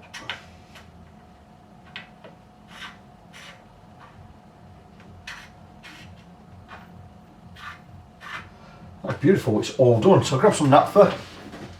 We don't get naphtha as such in England. We do, but we don't get it as naphtha. We get it as Zippo lighter fluid. Basically naphtha. So I'm going to doit this out.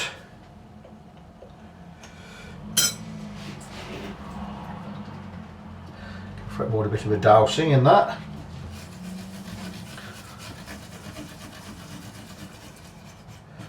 Go for a good wash or a wipe. Yes, that's from my lunch there, so we drink. Just get that out of the way.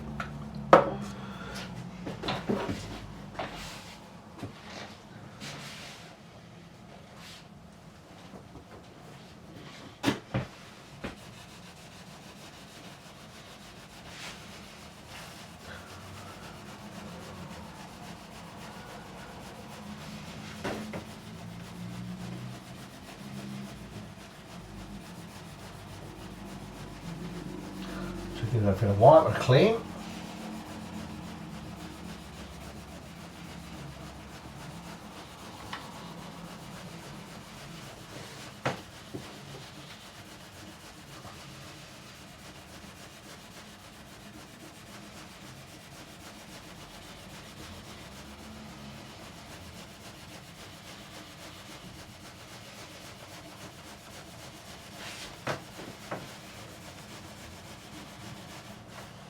There you go, look at that. That is all now nice and clean. This should take the masking tape now quite easily.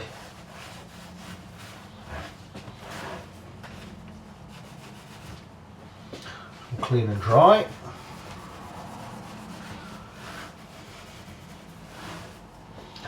I'm just going to go into the nut slot. I'll just clean that out later anyway for a new nut. There's still a little bit of glue residue in there. So I'm going to get this all taped up. Once it's taped up and come back, we can re-crown these frets because they're flat on the top. We need to rebuild that crown going this way, and we need to roll over these beveled edges to get those nice and smooth, because you will feel these sharp edges, not this side but on the top of the fret, because I haven't done these bevels properly yet, so still quite a lot more work to do. I'm going to crack on, get some tape on there. See you soon. With the frets level, the fingerboard taped up, just the frets exposed. Covered them in black permanent marker pen again, and the frets are now flat on the top because we've levelled them, so I need to rebuild that crown going in that direction. This, if you look at the cross section here, that's the crown there, so I'm going to rebuild that crown in these frets. Now there's a couple of ways I can do this. One way is to use my Z file from Stumac, which closest to it has a short narrow cut and a long shallow cut opposite, so we've got short and sharp, that's long and narrow, and if I spin it 180 degrees you get the complete opposite. That gives you two cuts. It's a diamond file, so it's a flat surface with diamond particles in there, which makes the file, so it cuts really smooth and nice. And the great thing about this one is, because of the way it's angled and shaped, it will not touch the top of the fret. Now what it will do is leave a thin black line on the top, meaning that crown's more or less rebuilt. It leaves a thin black line on the top where the string contacts the fret. It's very narrow, and I'll show you how that works. And I'm going to use this one just on this one right now. I'll flip it 180 degrees.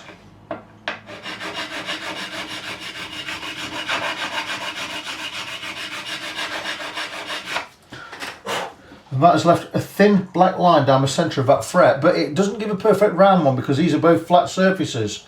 And what I'll do then is I'll take my medium Stumac file here, and that has just got a nice groove. That's got the crown built in, and all I have to do is just go over the edges here, and just a couple over the top, and just angle it to round it off. And that, with the thin black line on the top, means we've not lost any height, but it is now beautifully crowned. I can just use this on its own if I want to. This will also do the job, but I like to use this one to get rid of most of the material first. Otherwise, if I'm using just this one, this will wear out a lot quicker, and I don't want to be replacing it so quick. So I'm going to use this one anyway. I'm going to do exactly the same again. Now what I should do between every fret is wipe the file, because you will see there is a residue on there from just doing one fret. So clean it all off, go back again,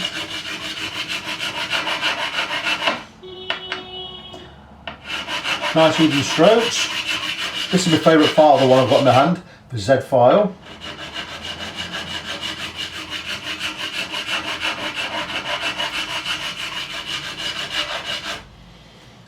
Put that aside, clean this one again.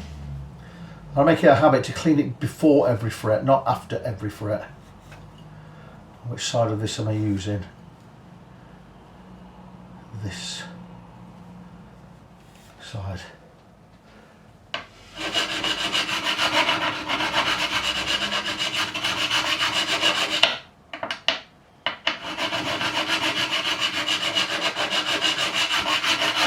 And same again, nice thin black line down the centre to show we've not removed any height.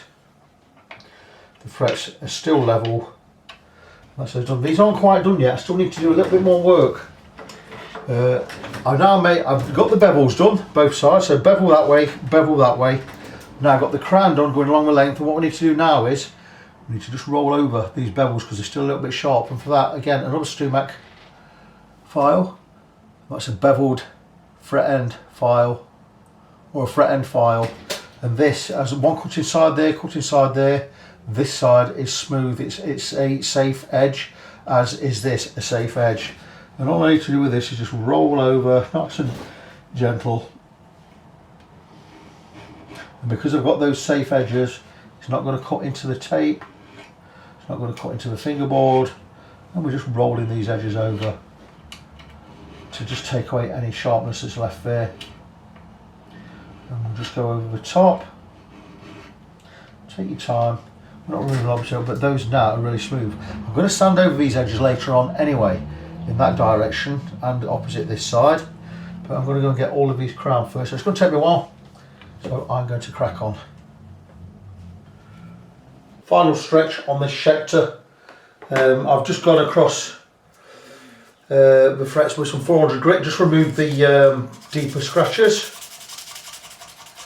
400 grit's really tough as well, it's twice as thick as the other stuff I've got, so it's great for just getting all the deep scratches off. And now I've got I don't know if you can see there, 1, 2, 3, 4, 5, 6 different grits of sandpaper, 600 through 2000, so you've got 600, 800, 1000, 1200, 1500, 2000, giving it 6 polishes with a coarse grit first 800, going through 2000, bring them up to a nice smooth finish, and we'll give them get them off to a nice shine using some steel wool once I've gone through the grits of sandpaper, and that'll be it. Get the tape off, clean the fingerboard up, get a new nut in, and this can go back to its owner.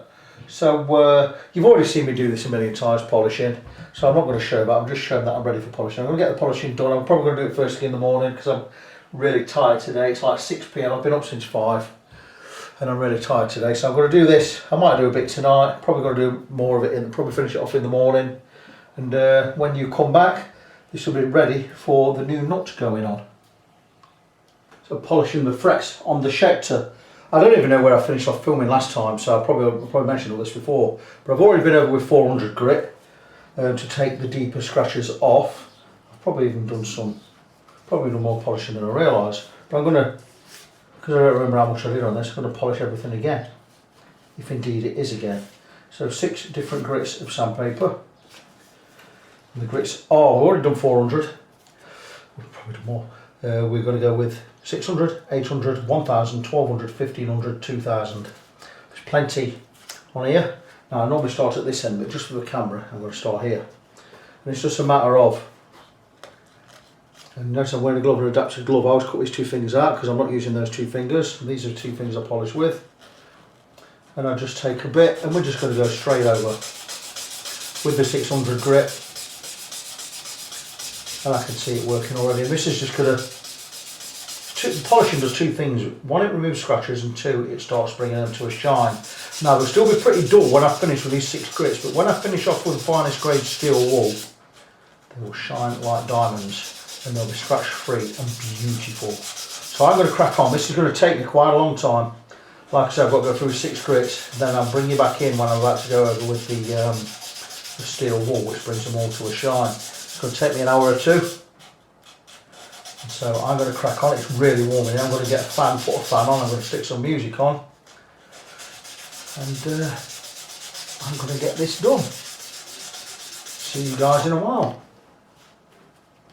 Just about finishing up here. I've gone through the 6 grits of paper, or 7 grits if you include the 400, and I've just got to finish off polishing my fret. So we take some super fine steel wool here, and it's just a matter of, because even though they're polished and scratch free, they still look a bit dull, but you go over with this stuff like this, and what you do is you pinch over like that so you can get it right in, get right in each side and right over the top, and that fret looks magnificent.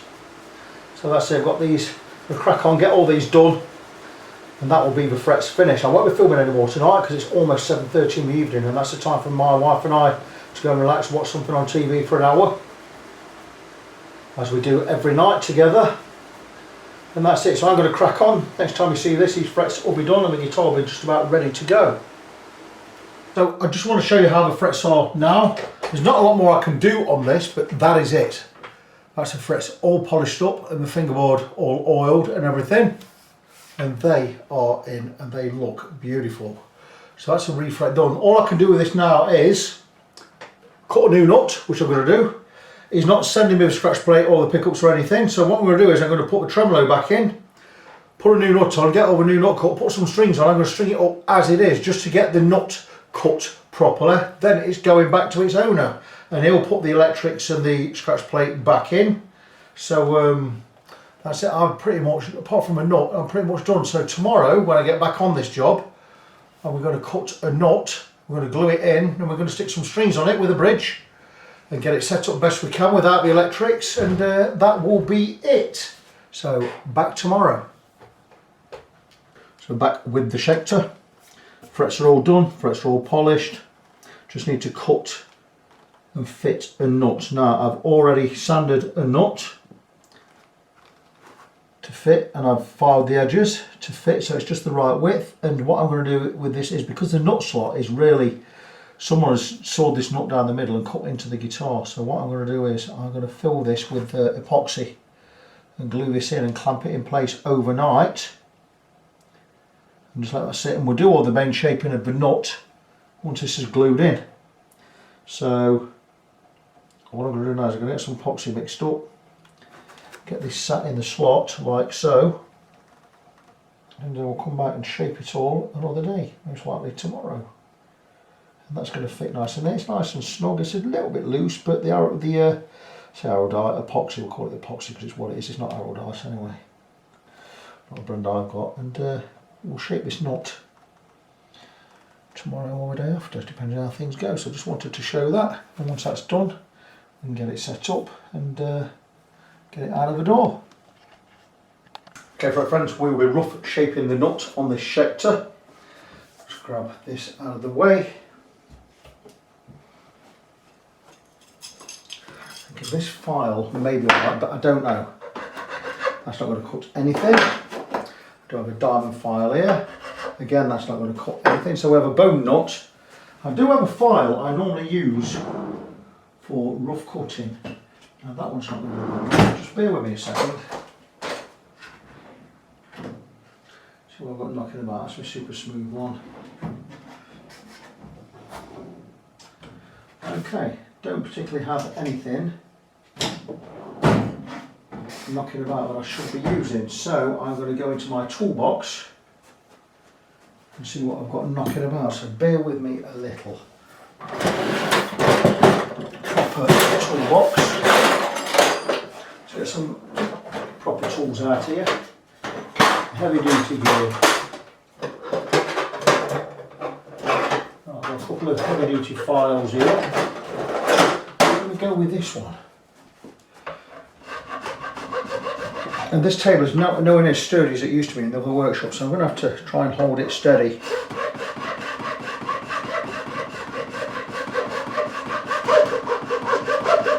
It's sort of steady as I can, but it's going to take me a while to shape this, not because, well, because it is. So maybe I'll stop the camera and I'll come back in a bit.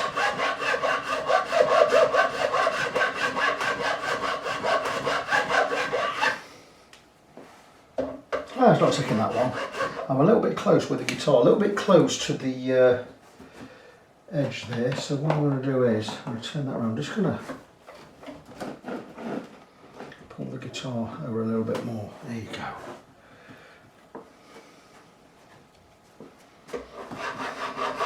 That's better. I'm just going to follow the arc round, and I'm not going to go as far as to make a proper nut video. Got enough time on this guitar, and it is I'm not really getting paid for this one.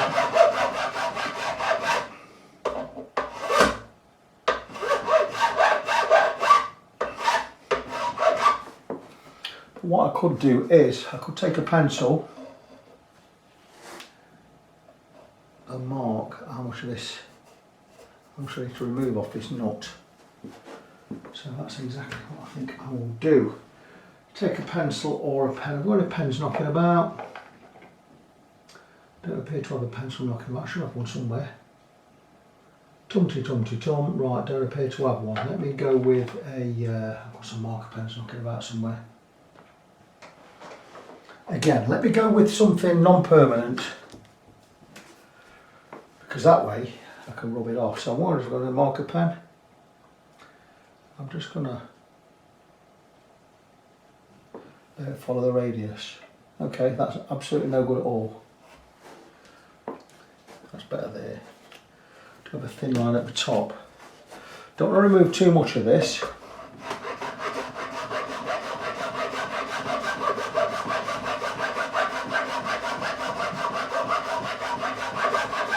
I can eyeball it anyway.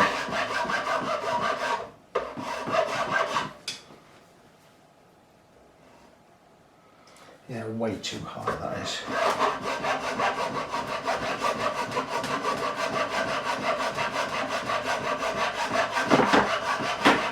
I do have some good wood knocking about. I'm going to reinforce these legs on this table just so it doesn't wobble as much.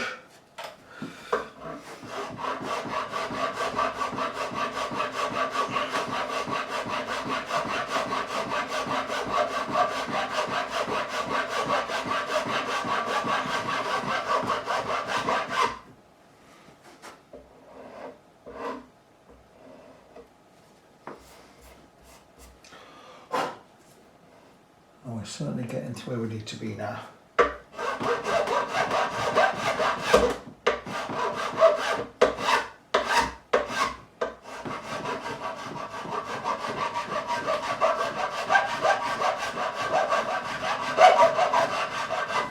So I'll finish final shaping off camera and I'll come back and show you the results. So I now have the nut shaped exactly how I want it. That's a lovely shape, so I need to get my nut spacing rule, which I have here. I do have a couple of them actually. I've got this one, I've got a ScrewMac one, but this is one I use regularly. And it has markings, old markings already on there.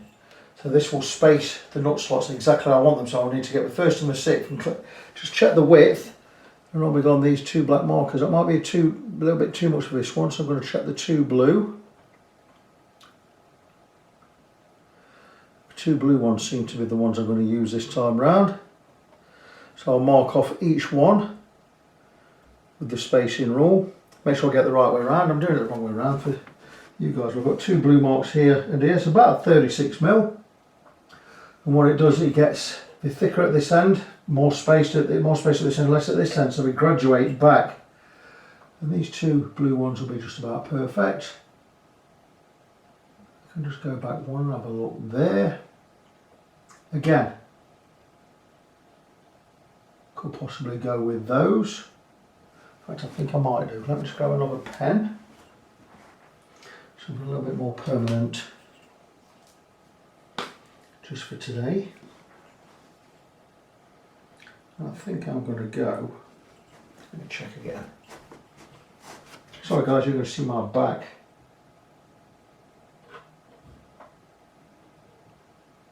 Blue and blue looks pretty good.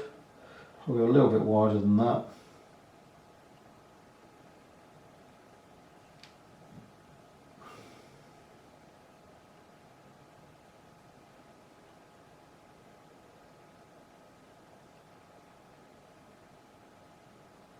Try those two black ones. Sorry guys, I know this is boring for you, but black's 2-1. I'm going to go here.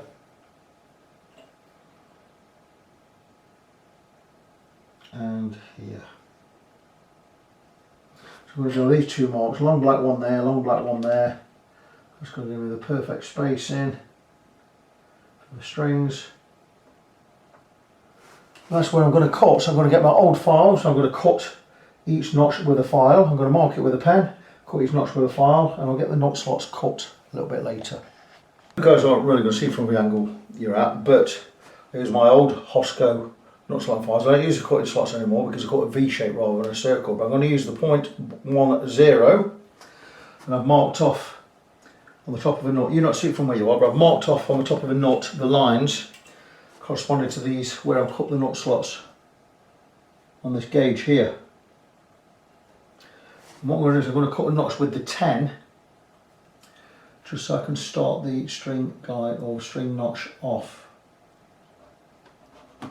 And it's just a starter. And it'll just get me I'll just get the right placement there for each corresponding string. So the spacing will be right.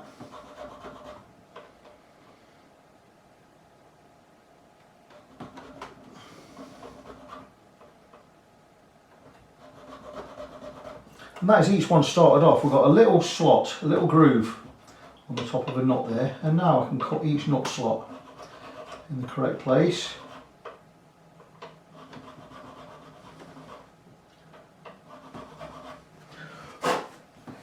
And they look to be spaced perfectly, so I'm quite happy with that. So I can get the corresponding nut slot file to the exact gauge I need, and I can proceed and cut the nut slots. A super bright and sunny afternoon in September, the year of our Lord 2023. I am cutting a guitar nut, and I'm just pulling out the right files over here. It's my Hosco set, it's 11 set. I want a 1046 set, so 24 I'm not going to need, 32 I'm not going to need, 16 I'll need for a 17. I've got 13 and 10 already out over there, 56 I'm not going to need, 46 I need, 36 I need, 28 I need. And that's it, and the rest of them I won't need. So I have a 46, 36, 26, well 28, I have a 16 because I have a 17, I have a 13 and a 10. So I've already marked out the nut slots where they needed to be, which is great. You saw that in the last part of the video. I just need to take out each corresponding file to the string. This is a 0.046 for a 46 string. And the notch I already made with the 10, we'll just find out where we want to be, and we start to cut the slot, making sure we're straight and level. The great thing about these Hosco files are they're going to cut a perfect U shape or a perfect semicircle. So what I'm doing is I'm marking, I'm just getting where they need to be, making sure they're straight. I'm not cutting the correct depth yet. But I'm going to do this for all 6 strings, and once that's done, we'll clean off each file once we've used it, like so, using a little wire brush, like so. And I'm going to crack on and get these nut slots cut, doing all of them, and we'll come back, we'll get some strings on, and we'll check the depth, and we'll cut them to the correct depth a little bit later. So before I start putting this guitar back together, I'm going to show you the bridge system. And it's reminiscent of a Floyd Rose type bridge, but one difference, it has a blade here, like a piece of really thick steel blade. Don't know if you can see it, but it's like a knife edge along the whole length, and this is a great idea because it's more or less frictionless. It's a frictionless bridge. And it sits in a slot this side, and I don't know who designed this. I think it looks like a Schecter invention because it's got Schecter stamped on this holding plate here that goes into. So, very nice piece of kit, and it does sit in a slot. It's not a deep slot either, but it sits really, really well. So we're going to get that back in place. I've got a bag of springs here, which I'm going to secure it with, obviously. I don't think the claw spring is in there, is it? It's not, so we're going to get the claw spring back in. It looks pretty much like any locking kind of system or a fulcrum tremolo system.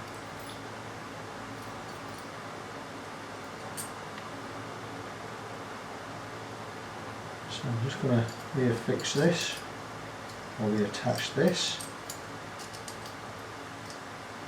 I assume this is one that came with the guitar because it's the ones that are included.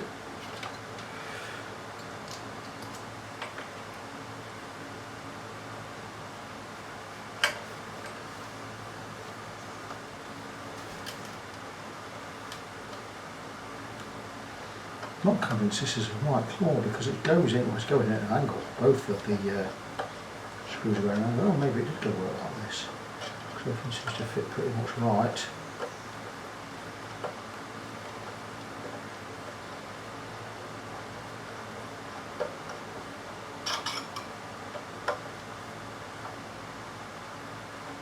So the screws are going a bit skew whiff, but I imagine that is how it came like this, because everything's pretty much secure right there. So I'm going to work with what I've got, can't I?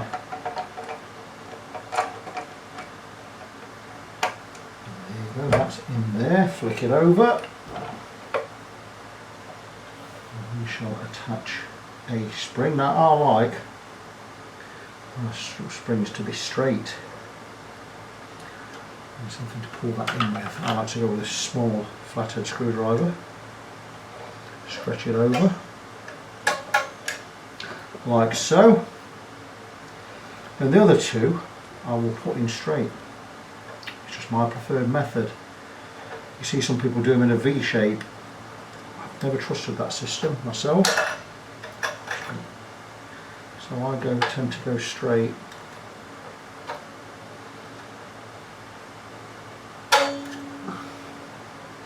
Like so.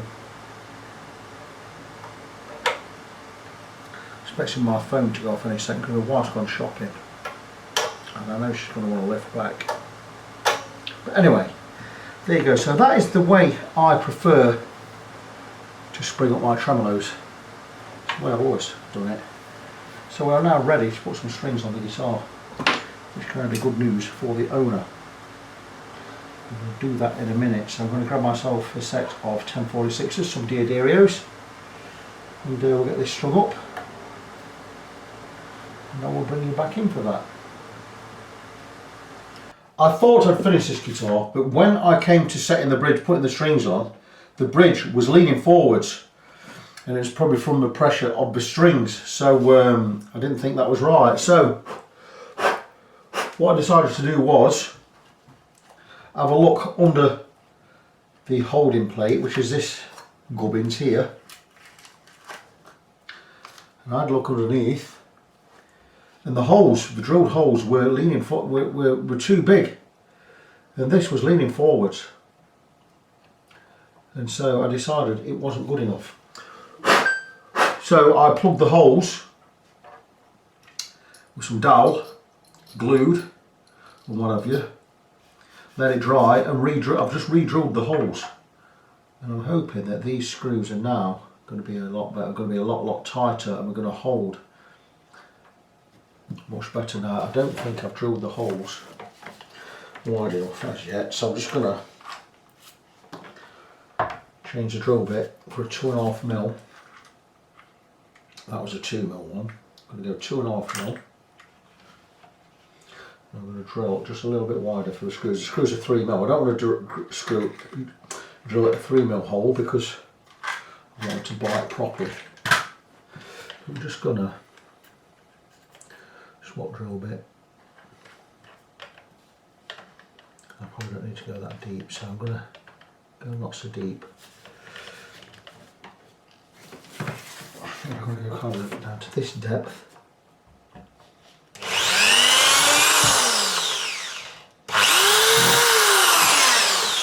And that should be just about right. So I'm not going to glue this in. I'm going to place it exactly where it was before. I did think about gluing this down as well before I put screws in, but I ain't going to do that. But again, the 2 original screws.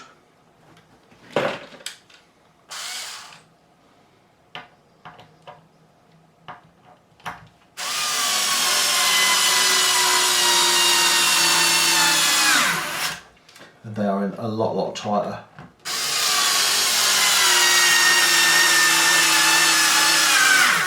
And as always, oh, they are superb. As always, I'm going to finish by hand. And these screws are going nowhere. And that bridge is now screwed all the way down. It's flat and straight.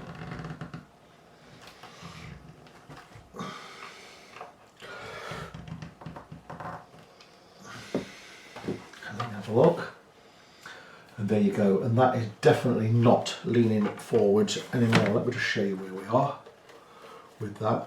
And the tremolo is going to be held in there. It's only a 2-screw affair, but that is now flush to the body. It is super tight, it's super flush. It certainly is straight. And now I can get the bridge back on, get the strings back on and set the guitar up properly. Everything else is done now. We just have everything done, and that is it. So I'm going to get the strings on, get the bridge back on, tune it up, and that will be that for this one. I'm going to tie this one up because the guy is coming for it, and I say guy, is a friend, is a guy I met in 2015, and I didn't have the time, but he rung me, and he was looking for a guitar tech for his showroom, and he'd seen me about, he'd heard rumours, and he wanted someone local, and I was just in the process of moving to Kirkby and Ashfield, so I says, look, I'm moving. He says, where to? I said, Kirkby and Ashfield. He says, oh, that's where I'm based. He says, that's perfect. So we met, became friends, I became his in-house guitar tech, and he is a major guitar dealer and importer. I'm not going to say who he is, because it's something we always say we keep private, but this guitar belongs to him. So the last things I've done is I've cut the nut, put a brand new bone nut in there for him, and I re-drilled these pins for the bridge, and the bridge bit there is perfectly straight and level now. So he's had a refret. Lovely refret there. One of my best jobs, but I do them all good. So that's all ready to go. So it's coming for this in a minute. So still don't know what model it is. It just resonates well and it feels right. And it's got Schecter, it's got an S serial number and 4 digits, S1253 I believe. On back of there, yeah, S1253. Lovely guitar. And it's coming for it in a bit. So just thought I'd tie this video up. There's a bit of something stuck on there, I don't know what it is. It was like egg yolk. Certainly not glue, but anyway, whatever. But anyway, it's coming for it now, so just thought I'd tie this video up. And that's it. So, don't know what model it is. I'm sure he'll let me know in time. But it's all ready to go. I've kept these strings looped here for him. No point taking them off because they're a brand new set of strings. And he was always going to set it up himself anyway. So that's fantastic. So that's all ready to go back. I'm going to put it back in its bag. It's coming for it in a minute. Just before I go, I want to remind you of my website, facebook.com/ng17. That's facebook.com/NGONESEVEN. I'm Victor. I'm your fret friend. Until next time, as always, God bless you. Be good to each other. And I'll see you in the next one.